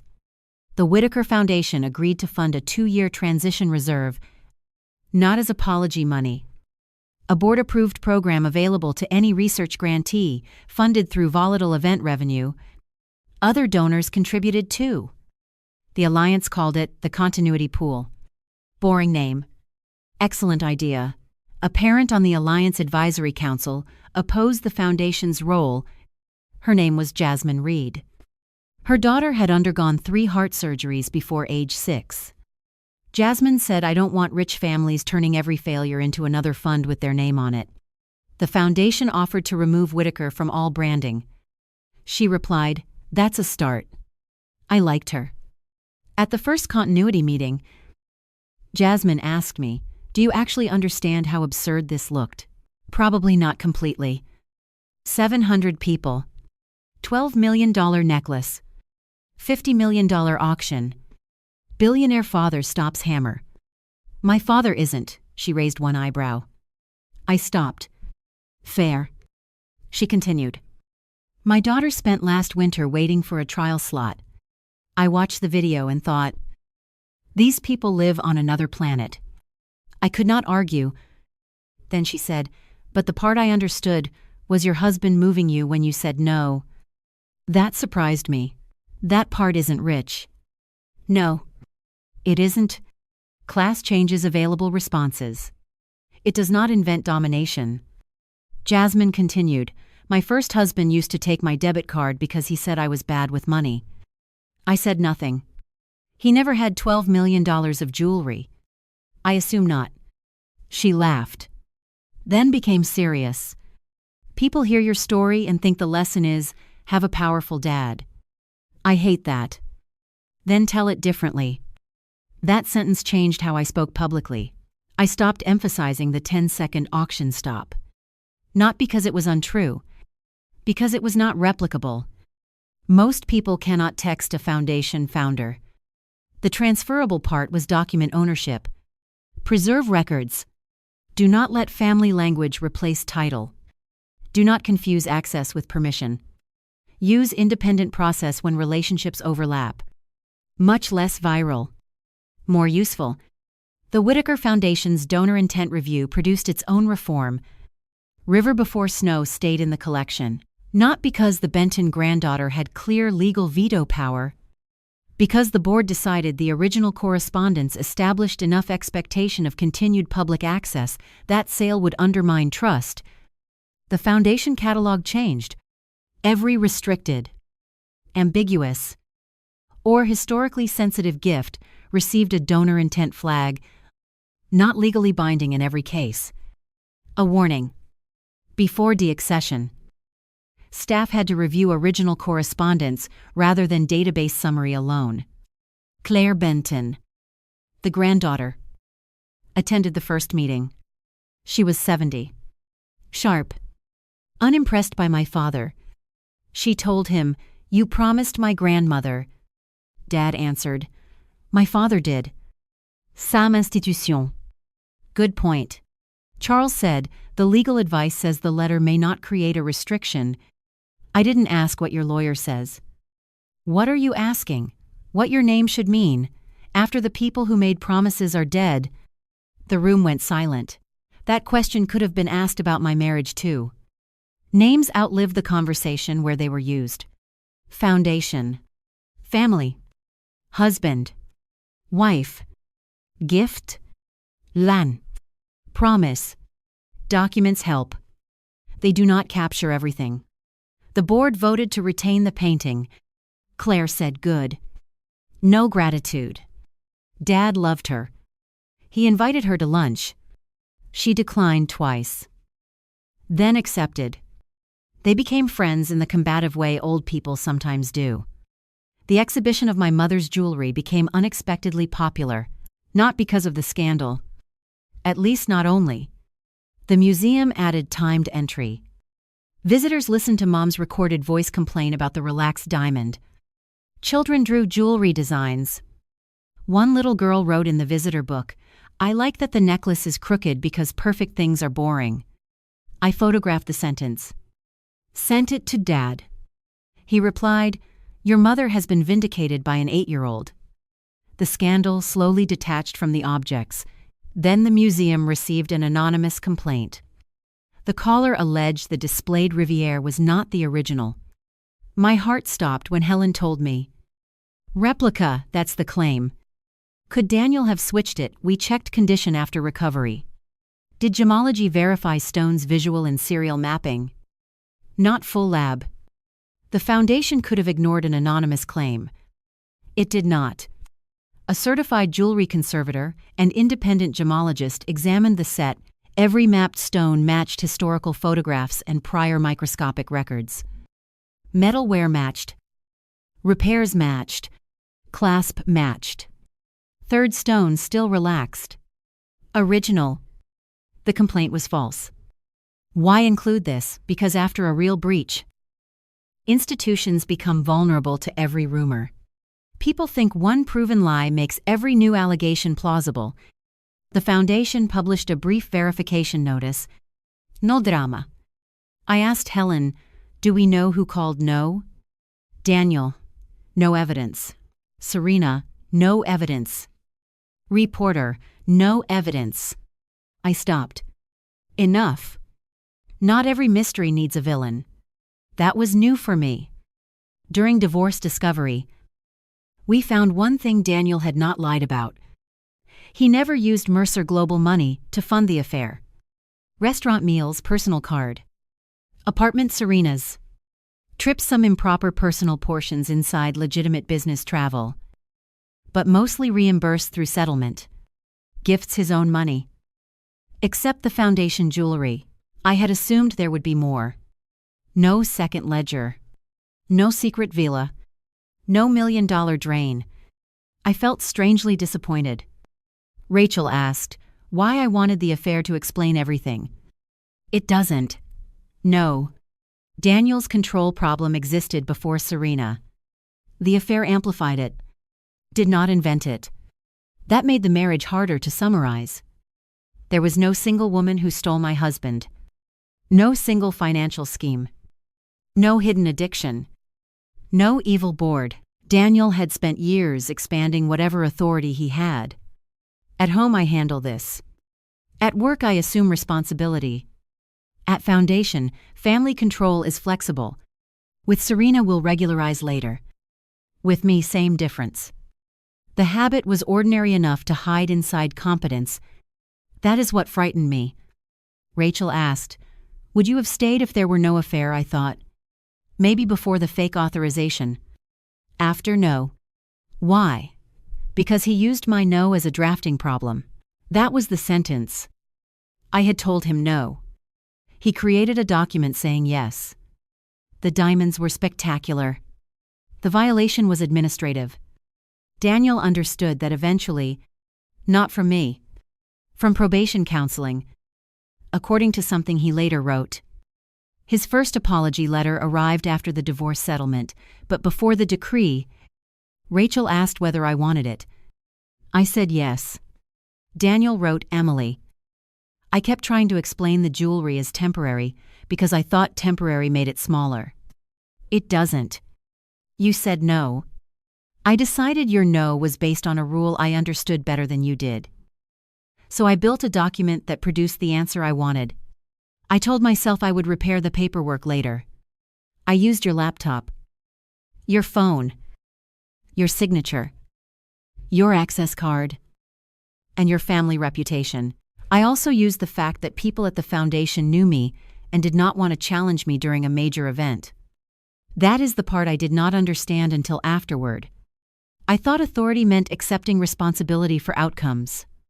I now see that I often used I assume responsibility to end other people's ability to refuse. I am sorry. Daniel, I read the letter slowly. He named Mark. Not directly. People who did not want to challenge me. That mattered. Then, I did want to give Serena something from Margaret's collection eventually. I had no right to promise that. I knew the board would have to approve any transfer. I told myself I could persuade them later. Again, I treated expected persuasion as present permission. I am not asking you to forgive me. I am trying to write one thing without expanding my authority over it. This is your decision. Daniel, I cried. Not because I wanted him back. Because the apology finally had edges. No, but you were distant. But Serena pressured me. But the foundation was flexible. But your father overreacted. But the jewelry never left. Just, I used what was not mine. I did not reply for 3 months. Then I wrote, thank you for understanding the difference between access and authority. That was all. He answered, I do now. No more. The divorce decree arrived 6 weeks later. My legal name remained Emily Whitaker Mercer because I had published professionally under it. Then I changed my mind. Not immediately. A year later, I returned to Emily Whitaker. The clerk asked why. Personal preference. No essay required. The name on my foundation account changed. My professional website changed. Museum badges changed. Credit cards changed. The jewelry records never had to. They had always belonged to the Whitaker Heritage Foundation. That continuity comforted me. Some boundaries survive even when people do not. 2 years after the auction, my father turned 80. He wanted a small dinner, by Charles Whitaker standards. Small meant 80 people. No ballroom. No auction. No live music. Just family. Foundation staff. Old friends. And several people who had known him long enough to ignore him. 3 weeks before the dinner, Dad asked, will you wear your mother's Riviere? I looked at him. You know you are not allowed to approve that anymore. I am not approving. I am requesting. Through me. Through my daughter. Wrong channel. He sighed. You have become unbearable. Submit the form. He did. The request went to Helen Park and Dr. Miriam Chen. Purpose founder 80th birthday dinner. Proposed wearer Emily Whitaker. Location Whitaker Center private dining hall. Security on site. Duration 4 hours. The review took 5 days. Approved. With conditions. The diamonds would be delivered by foundation security. Condition check before and after. No off-site travel. No photography outside designated event areas. No transfer to any other wearer. Return before midnight. Exactly the kind of paperwork Daniel once called ridiculous. I signed every page. At 7 that evening, Helen fastened the necklace behind my neck. The third stone dropped slightly lower. I touched it. Mom. For a second, I could not breathe. Then Helen said, "You okay?" "Yes. Actually, yes." I entered the dining hall. Dad saw me. His eyes filled. "Your mother." "I know." He stepped closer. Then stopped. Did not touch the necklace. That detail mattered. He had spent 30 years treating the collection like extended family property. Now he waited. I smiled. "You can look. Thank you for authorization. Don't push it." We laughed. The dinner was ordinary. People told stories. Dad corrected them. Henry gave a speech that lasted too long. Claire Benton, the donor granddaughter who had challenged River Before Snow, called Dad arrogant in front of everyone. Then toasted him. At 10:45. I went upstairs with Helen. The necklace came off. Condition check. Signature. Return. No drama. I expected the experience to feel like reclaiming something Serena had contaminated. It did not. Serena barely entered my mind. The necklace belonged to Mom's history before that night, and after it, one misuse did not become its identity. That realization freed me more than any legal result. The following spring, the Foundation Board considered a major traveling exhibition. 5 museums. 2 countries. 18 months. The Margaret Whittaker jewelry would travel with paintings and manuscripts. Insurance cost high. Educational value also high. Dad opposed, including the diamonds. Everyone stared. "You donated them." Miriam Chen said. "I know. You spent years arguing objects should be seen." "I know." Then he looked at me. "I don't like them traveling anymore. There. Fear. Not policy." After the breach, Dad had become protective in the opposite direction. Daniel once treated family property as too flexible. Now Charles wanted it too fixed. Trauma can push control both ways. I asked, "Is there a security reason?" Helen said no. "The proposed transport plan exceeds our standards. Insurance covered. Conservation no. Concern." Dad said I still don't like it. Miriam replied, "That is not a collection management criterion." My father glared. I almost laughed. Then he looked at me. "What do you think old family pattern?" Ask Emily. "Let family decide family objects." I said I'm conflicted. That surprised him. How they were moms. I helped design the current display. I was involved in the breach. Miriam nodded. Then abstain. Dad looked offended. "Both of you?" "Yes." The 2 family trustees abstained. Independent trustees approved the loan. 4-1. Dad was furious for a week. Then bought a ticket to the first exhibition in London. Not special access. A ticket. He sent me a photograph of the Riviera behind glass. Caption still relaxed. I laughed. That was governance becoming ordinary. My professional life expanded too. The Armitage Museum asked me to lead a redesign of its collection staging areas. I almost declined. Too close. Then Helen said that's why you should consider it.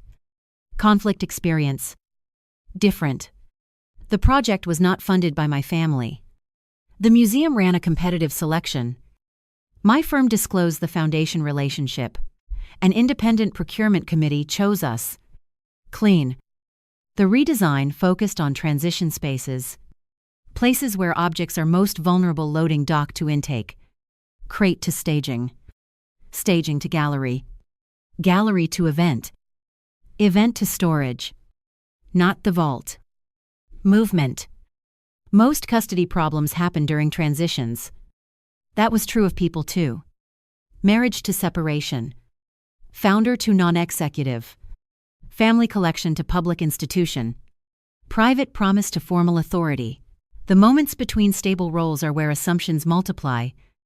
We redesigned the staging system, so any object leaving normal display path generated a visible exception record. No hidden workaround. No handle later. Museum staff hated it for 3 months. Then a real emergency proved its value. A pipe burst near a textile gallery. Staff needed to move 13 objects quickly. The emergency exception system recorded who moved. Why? Where? Condition. Temporary destination. Fast. Documented. The next morning. No one had to reconstruct from memory. One registrar told me, I thought controls were supposed to slow us down. Bad controls do. Good ones make the right fast thing possible. I heard Daniel in that sentence. He had spent years believing process and speed were enemies. Sometimes they are light. Good design reduces the conflict. That became my work. I started consulting on museum custody systems nationally. Not because of the scandal alone. I had expertise before. The scandal gave the expertise a sharper question. How do institutions respect urgency without allowing power to become permission? I gave a conference lecture with that title. No mention of Daniel. No viral video. One slide showed 3 words, assess authority ownership, then not synonyms. Museum, people nodded. Bankers would have too. Families should. The Children's Cardiac Research Alliance invited me to its research center 3 years after the auction. Jasmine Reed met me in the lobby. Her daughter was taller now. Still sarcastic. The continuity pool had stabilized 2 fellowship cycles during market volatility and 1 donor delay. No gala disaster. Just ordinary funding uncertainty. Dr. Lena Ortiz showed me the pediatric imaging lab. A plaque listed dozens of donors. Whitaker Heritage Foundation was one line among many. Good. Jasmine said your family learned not to put its name on everything. Slowly. Her daughter asked, Are these the diamond people I nearly died? Jasmine laughed. Unfortunately. The girl looked at me. Did you get them back? Yes. Did you keep them? No. Why? They weren't mine. She shrugged. Okay. That was it. A child understood in 5 seconds what Daniel resisted for months. Not mine. No tragédie. No identity crisis. Just category. I thought about that on the train home. Adults make possession emotional. We say my mother's. My husband's company. My father's foundation. My client. My employee. My seat. The possessive case does too much work. Relationship sounds like ownership. It isn't. That insight changed the way I spoke. I stopped saying Dad's foundation. I said the Whitaker Heritage Foundation. Dad founded it. Different. I stopped saying Daniel's company. Mercer Global was a company Daniel founded and partly owned. Different. I stopped saying my mother's diamonds. Not always. Emotionally. I still did. Legally, the foundation's Margaret Whitaker said both languages could coexist if I knew which one governed the decision. Daniel and I crossed paths once at a transportation security conference. 5 years after the auction, I was speaking on cultural property custody. He was attending a supply chain panel. Neither of us knew the other would be there. I saw him in the hallway. He looked older. So did I. He wore no founder badge. His conference title Daniel Mercer, investor and logistics advisor. We stopped. Emily. Daniel. Silence. Then he said, I heard Nora renewed the museum consortium. I saw. Good for them. Yes. He nodded. Your staging system talk was good. You listened from the back. Why? He smiled slightly. Professional interest. Fair. I asked. How are you better at asking permission? I laughed before I could stop. He laughed too. Then Serena, I regretted the question immediately. I don't know. He said. We haven't spoken in years. Good. Not every affair becomes a lasting romance. Not every betrayal earns a sequel. He asked Charles 83, and still complaining about independent boards. That sounds right. Then he became serious. Do you still think I tried to steal the diamonds? I looked at him. Years earlier, that question would have angered me. Now, I could answer precisely. I think you took them without authority. He waited. I think you used my identity to create permission after I refused. Yes. I think you wanted Serena to believe you could eventually give her something you did not own. Yes. I don't know whether you intended to permanently keep them from the foundation that night. He nodded slowly. Thank you. That's not absolution. I know. That was new. I continued. The word steal mattered to your case. The conduct mattered to me. He looked down. I understand. We stood there for another second. Then a conference volunteer asked us to move because we were blocking the hallway. Perfect. We moved. No reconciliation. No dramatic closure. Two logistics people respecting traffic flow. I smiled for the rest of the afternoon. The foundation eventually retired the old family access card system completely. No colored cards. No informal family category. If I entered collection staging, I used a visitor credential tied to a specific appointment. At first, that felt insulting. Then freeing. I did not carry a special key to Mom's history. I had to ask like everyone else. That meant nobody could steal my special key either.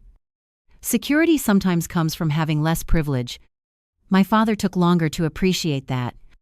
He once arrived without an appointment. The guard would not let him into storage. Charles Whitaker. Founder. Former chair. The man whose name was on the building. The guard said, Mr. Lavaney. Whitaker. I need Helen's authorization. Dad called me. They won't let me into my own basement. It's not your basement. Silence. Then he started laughing. You have been waiting years to say that. Absolutely. He waited 15 minutes. Helen approved the visit. Lauter? Dad sent the guard a handwritten note thanking him for doing his job. That note became famous among security staff. Good. Founders should occasionally experience their own rules from the other side of the door. 6 years after the original auction, the Children's Cardiac Research Alliance held another major sale at the Armitage. Smela. 20 million target. More direct donations. Fewer spectacular lots. A contingency reserve already funded before the first bid. The Whitaker Heritage Foundation contributed 3 works. None from Mom's jewelry. I attended as an exhibition consultant. Not as family representative. Dad attended as a donor. Helen Park handled foundation custody. Dr. Miriam Chen handled board authority. Miriam Holt still worked for Sotheford and Lane, though she now had more gray hair. Before bidding began, she found me near the registration desk. Any messages planned tonight? I laughed. None. Good. Then she became serious. We changed the stop protocol. How any consignor integrity flag automatically suspends the affected lot. Full auction pause only if custody systems may be compromised across lots. More precise. Less theatrical. Better. Adopt 12. Lot 14 reached the stage. A modern sculpture donated by a corporate collection. The auctioneer began the description, then stopped. A small yellow light appeared on Miriam's tablet. No one in the room noticed. She touched the auctioneer's elbow. He said Lot 14 is temporarily withdrawn for documentation review. We'll proceed to Lot 15. That was all. No doors. No hammerflat on podium. No billionaire text. Lauter. I asked what happened. A registrar noticed the donor entity's name on the consignment did not exactly match the title-holding subsidiary. Probably clerical. Still? The lot stayed out until verified. I smiled. What Miriam asked? Nothing. The system had learned how to pause without a crisis. That was better than any revenge ending. Lot 14 sold online, 3 days later after title confirmation. No headline. No viral video. A control doing its job is usually boring enough that nobody sees it. The auction raised $22 million. Jasmine Reed sent me a text. No diamonds. Still got money. I replied, miracle. She sent a heart. My father left before dessert. At 86. He finally admitted galas were tiring. I walked him to the car. He said, "Do you remember when I closed this thing? You didn't close it." I authorized the foundation stop. Helen and Miriam executed it. Details. Governance. He groaned. Then he looked back at the museum. I thought that night was about protecting Margaret's jewelry. So did I. What was it about, I thought? Boundaries. He nodded. Too abstract. You're the one who asked. He opened the car door. Then, your mother would have liked Serena's dress. I stared at him. Dad. What? It was elegant. I started laughing so hard the driver looked concerned. Mom probably would have. That was the first time Serena's image at the gala became fully human in my memory. Not only mistress, thief, woman wearing mom. A woman in a good dress making terrible choices with a man who made worse ones. Memory becomes safer when it no longer needs caricature. Dad got into the car. Before closing the door, he said, "The necklace looked better on your mother. Go home." He grinned. I stood on the curb until the car disappeared. Then I went back inside. The auctioneer's hammer rose. Fell. Lot 22 sold. Norma. I thought about the first time. Daniel shouting, "Get her out," my shoulder hitting the velvet post. People laughing. My phone. Close the auction. 10 seconds. Hammer down. For years. I remembered the speed as power. Now I understood it as readiness. The foundation already had a protocol. The auction house already had a stop right. The museum already had security. The registrar already had chain records. My father was already upstairs. My message connected information to a system designed to respond. That matters. Because without the system, my text would have been only a daughter's panic. Powerful people like to imagine they create outcomes by making calls. Usually someone else built the mechanism before the call arrived. Staff. Contracts. Policies. Insurance. Databases. Training. People with gloves and clipboards. Junior registrars who know object numbers. Security guards willing to tell founders no. The visible moment is rarely the whole machine. I became less impressed by visible moments. That changed my life.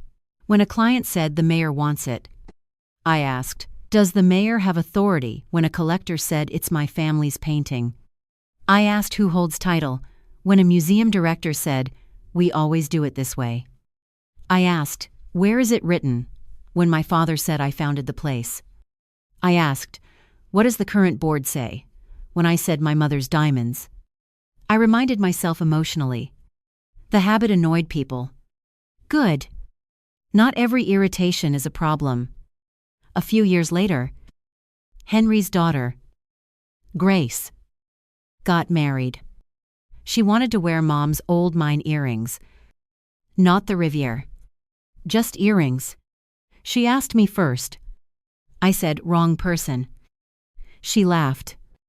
Aunt Emily. Foundation request. Seriously, very. She submitted one. Approved. The earrings traveled with a courier to the wedding venue. Condition check. Security. Return. Grace rolled her eyes at the paperwork. Then thanked Helen. At the reception, she hugged me. Grandma wore these, many times. Did she hate the rules? Your grandmother believed rules were for other people. Grace smiled. Family trait historically. She touched one earring. Then, is this the set from the auction thing? I almost laughed. Part of it. That's so weird. What is that people know about our earrings? They are not our earrings. She stared, then groaned. I walked into that. Yes. We laughed. At midnight, the earrings went back. Grace did not become less married because the jewelry returned. Mom did not become less present because the objects belonged to a foundation. Belonging and ownership are different. That might be the only sentence this entire story needed. Daniel and I never became friends. We became people who could occupy the same professional world without needing to avoid each other. He sent flowers when my father died. Charles Whitaker died at 88. At home. After a short illness. Not cancer. Not dramatic. He left maps everywhere. At the funeral. The Whitaker Heritage Foundation did not bring Mom's diamonds. I did not ask. Dad was buried beside her. Henry gave the eulogy. Miriam Chen spoke about the foundation. Helen Park sat in the second row. Patrick Ames came. Nora Singh came. Daniel did not attend. He sent a note. Charles taught me late that responsibility and authority are not the same thing. I wish I had learned before I gave him reasons to teach me. I kept that one. Dad's will contained no secret control over the foundation. He had already given up the chair. His remaining trustee seat ended at death under the bylaws. No family automatic replacement. Henry and I could be nominated like anyone else. Neither of us applied. The foundation continued. That was the best monument. A year after Dad died, the board asked whether I wanted to place some of his map collection with the foundation. I said some. Not all. I kept one. A map of Chicago from 1893. It hung in my apartment. Personal property. Mine. I knew because the estate inventory said so. I laughed when I realized how comforting that was. Title. Clear. No philosophy required. The Margaret Whitaker exhibition became permanent in a smaller gallery. The jewelry rotated for conservation. Sometimes the Riviere was off display. Visitors complained. The museum did not care. Conservation schedule. Another boundary. One afternoon, I sat on a bench outside the gallery. A woman beside me was telling her friend the auction story. I listened. She said her husband stole the necklace for his mistress, and her billionaire father shut down the whole auction and had him arrested. Almost every clause was wrong in some way. I considered correcting her. Then did not. Her friend asked, "Did the wife get the diamonds?" The woman said, "Obviously." I smiled. No, not obviously. I left the bench and walked into the gallery. The Riviere was on display that month. The third stone hung slightly low. A group of students stood around the case. Their guide asked, "Why do you think Margaret Whitaker donated jewelry rather than leave it privately?" One student said, "Tax reasons." Probably part of it. Another, "So museums could show it closer." Another, "Maybe she didn't want her family fighting." I laughed quietly. Mom would have loved that answer. The guide played the recording. Mom's voice, "Emily has my face and Henry has my stubbornness. They don't need 12 diamonds to prove we belong to each other." I stood in the back. No one recognized me. Perfect. I thought about Serena. Danielle. Dad. The gala. The false form. The cut tag. The hammer. All of it had become context around an object that existed before the scandal and would likely exist after everyone who remembered it was gone. That is another correction wealth teaches slowly. Possession feels permanent. It isn't. Custody is temporary. So is power. So are marriages, jobs, founders, boards, bodies. Systems are simply agreements about what should continue when people change. Good systems cannot guarantee good people. They can make bad choices easier to detect and harder to convert into permanent facts. That is what saved the diamonds. Not my father's name. Not my text alone. Records. People. A pause. Then questions. I stopped telling audiences that I closed a $50 million auction. I did not. I reported a custody breach. A consignor exercised a contractual right, an auction house stopped bidding. A museum preserved property. An independent review found both individual deception and institutional weakness. The auction resumed. The charity got funded. The foundation changed. Mercer Global changed. My marriage ended. All because one man believed access meant permission. That is the simple thread. Daniel had access to my laptop. Not permission to use my signature. Access to my phone passcode. Not permission to impersonate me. Access to my family. Not authority over the foundation. Access to collection spaces through his company. Not title to the objects. Access to Serena through work. Not authority to reshape company controls around the affair. Access to me through marriage. Not the right to shove me when I refused. One word on either side of the line. Access. Authority. A whole life can depend on knowing the difference. At 60, I still work. Less. I choose projects. I teach one seminar each year on collection transitions. The first slide is always blank except for a question who can say yes. Students usually answer with titles: Director, Owner, Board, Registrar, Donor. Then I ask, who can say no? That takes longer. People understand authority by imagining permission.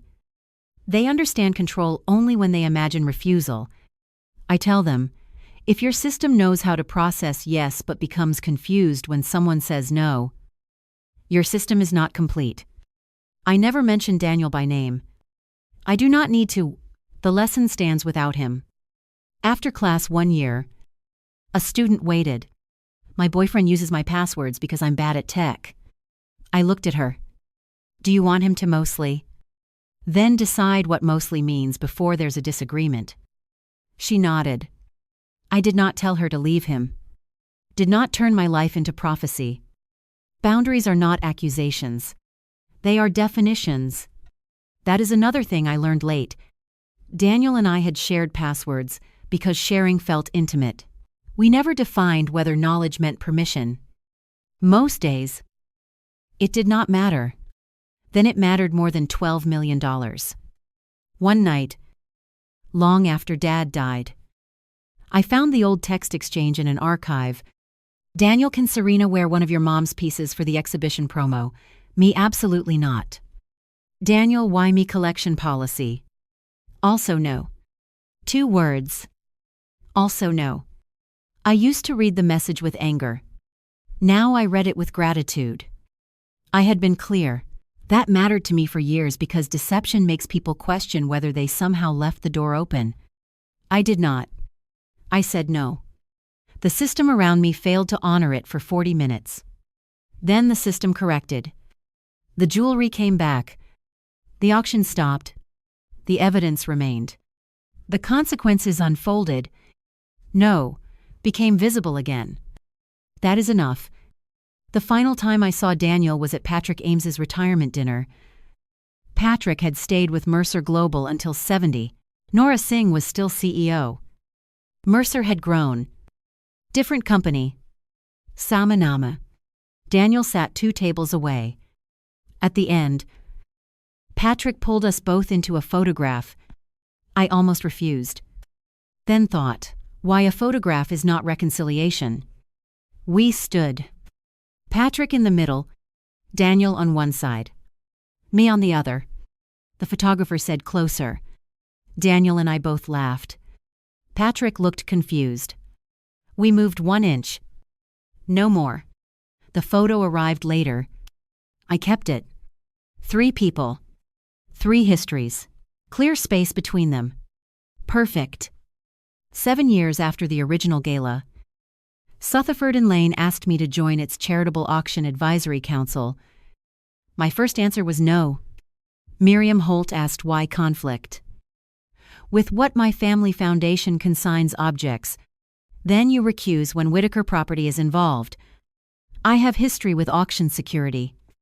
That sounds like experience. I laughed. Those words are doing a lot of work. She waited. I eventually agreed under written conditions. No vote on Whitaker consignments. No participation in selecting Mercer Global as logistics provider if it ever bid. No involvement in matters connected to Daniel. No donor solicitation using my father's name. Miriam read the conditions.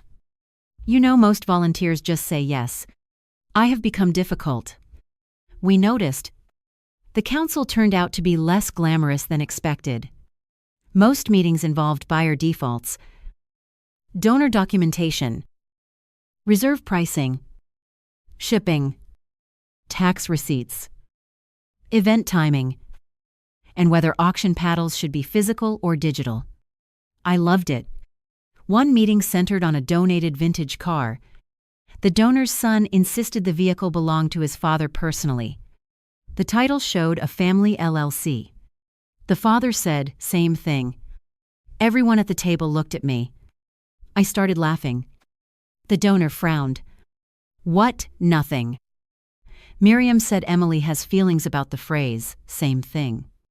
We postponed the lot. The LLC manager signed authorization 2 days later.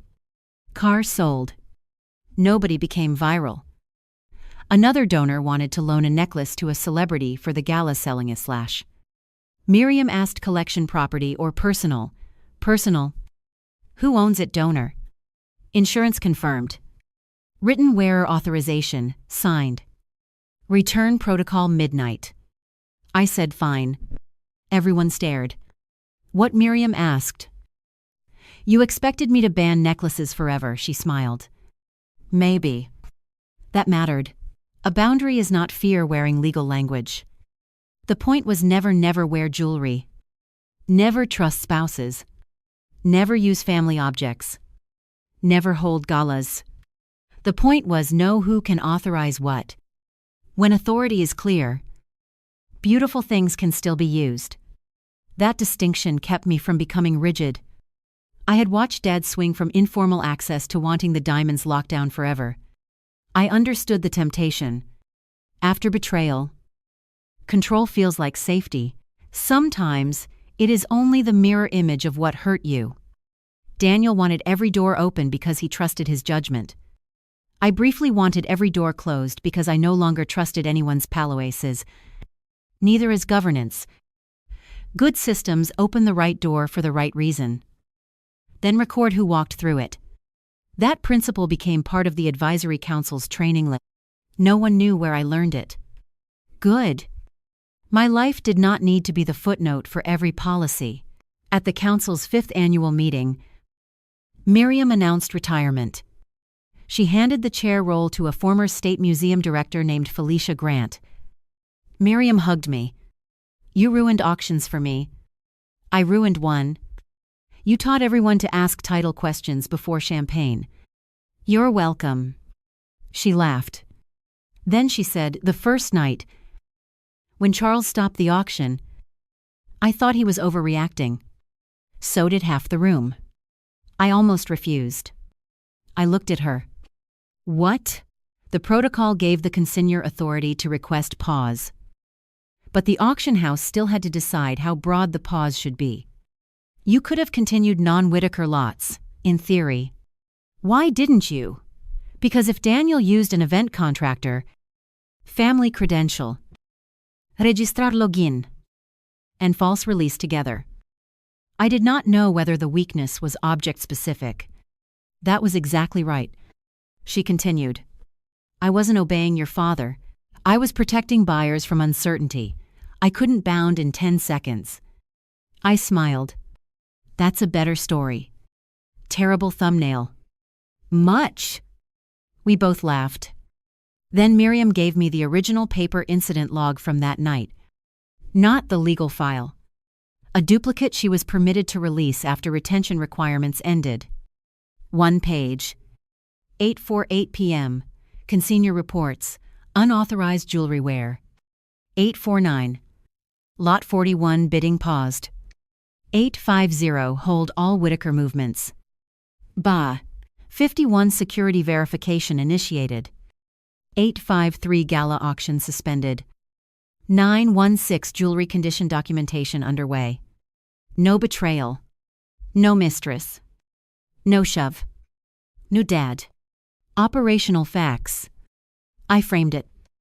Not the viral screenshot. The incident log. It hangs in my office. Students assume it is about crisis management. They're right. Sometimes they ask why 848 matters. I say, because somebody reported that reality no longer matched the records. That is all an alarm needs to mean. Reality and record diverged. Pause. Check. Correct. The same idea works outside museums. A relationship says love, but behavior says control. Pause. A financial statement says business, but receipt says personal. Pause. A title says family property, but deed says foundation. Pause. A person says you agreed, but you remember saying no. Pause. You do not need to know the whole story before you stop movement. That may be the most useful lesson I carried from the auction. Not accuse first. Pause first, then find facts. I wish more people understood the difference. A pause is not a verdict. It is time protected from momentum. Daniel's entire strategy that night depended on momentum. Gala running. Auction bidding. Sponsor speech approaching. Serena already dressed. Guests already seated. Cases already opened.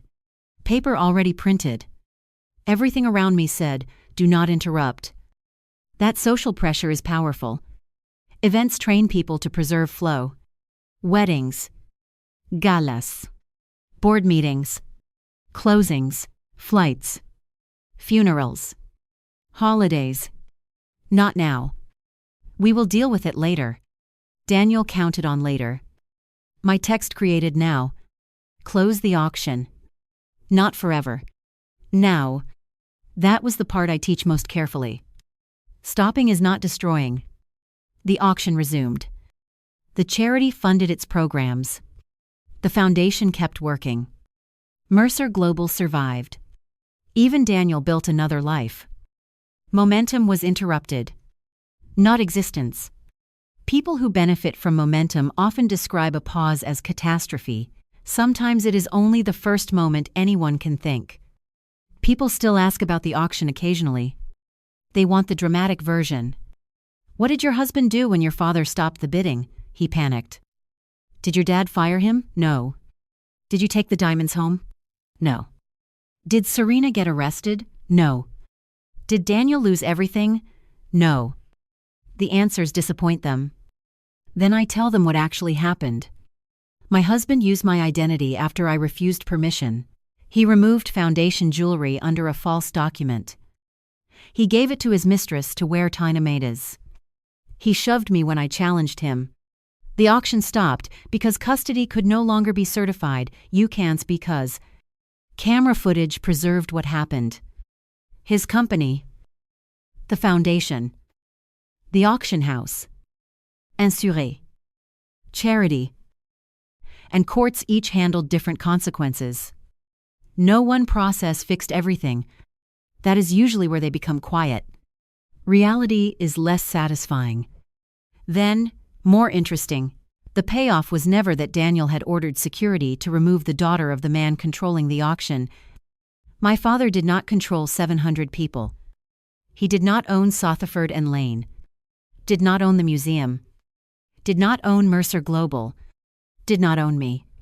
He founded a foundation that owned important objects and had contractual rights over those objects.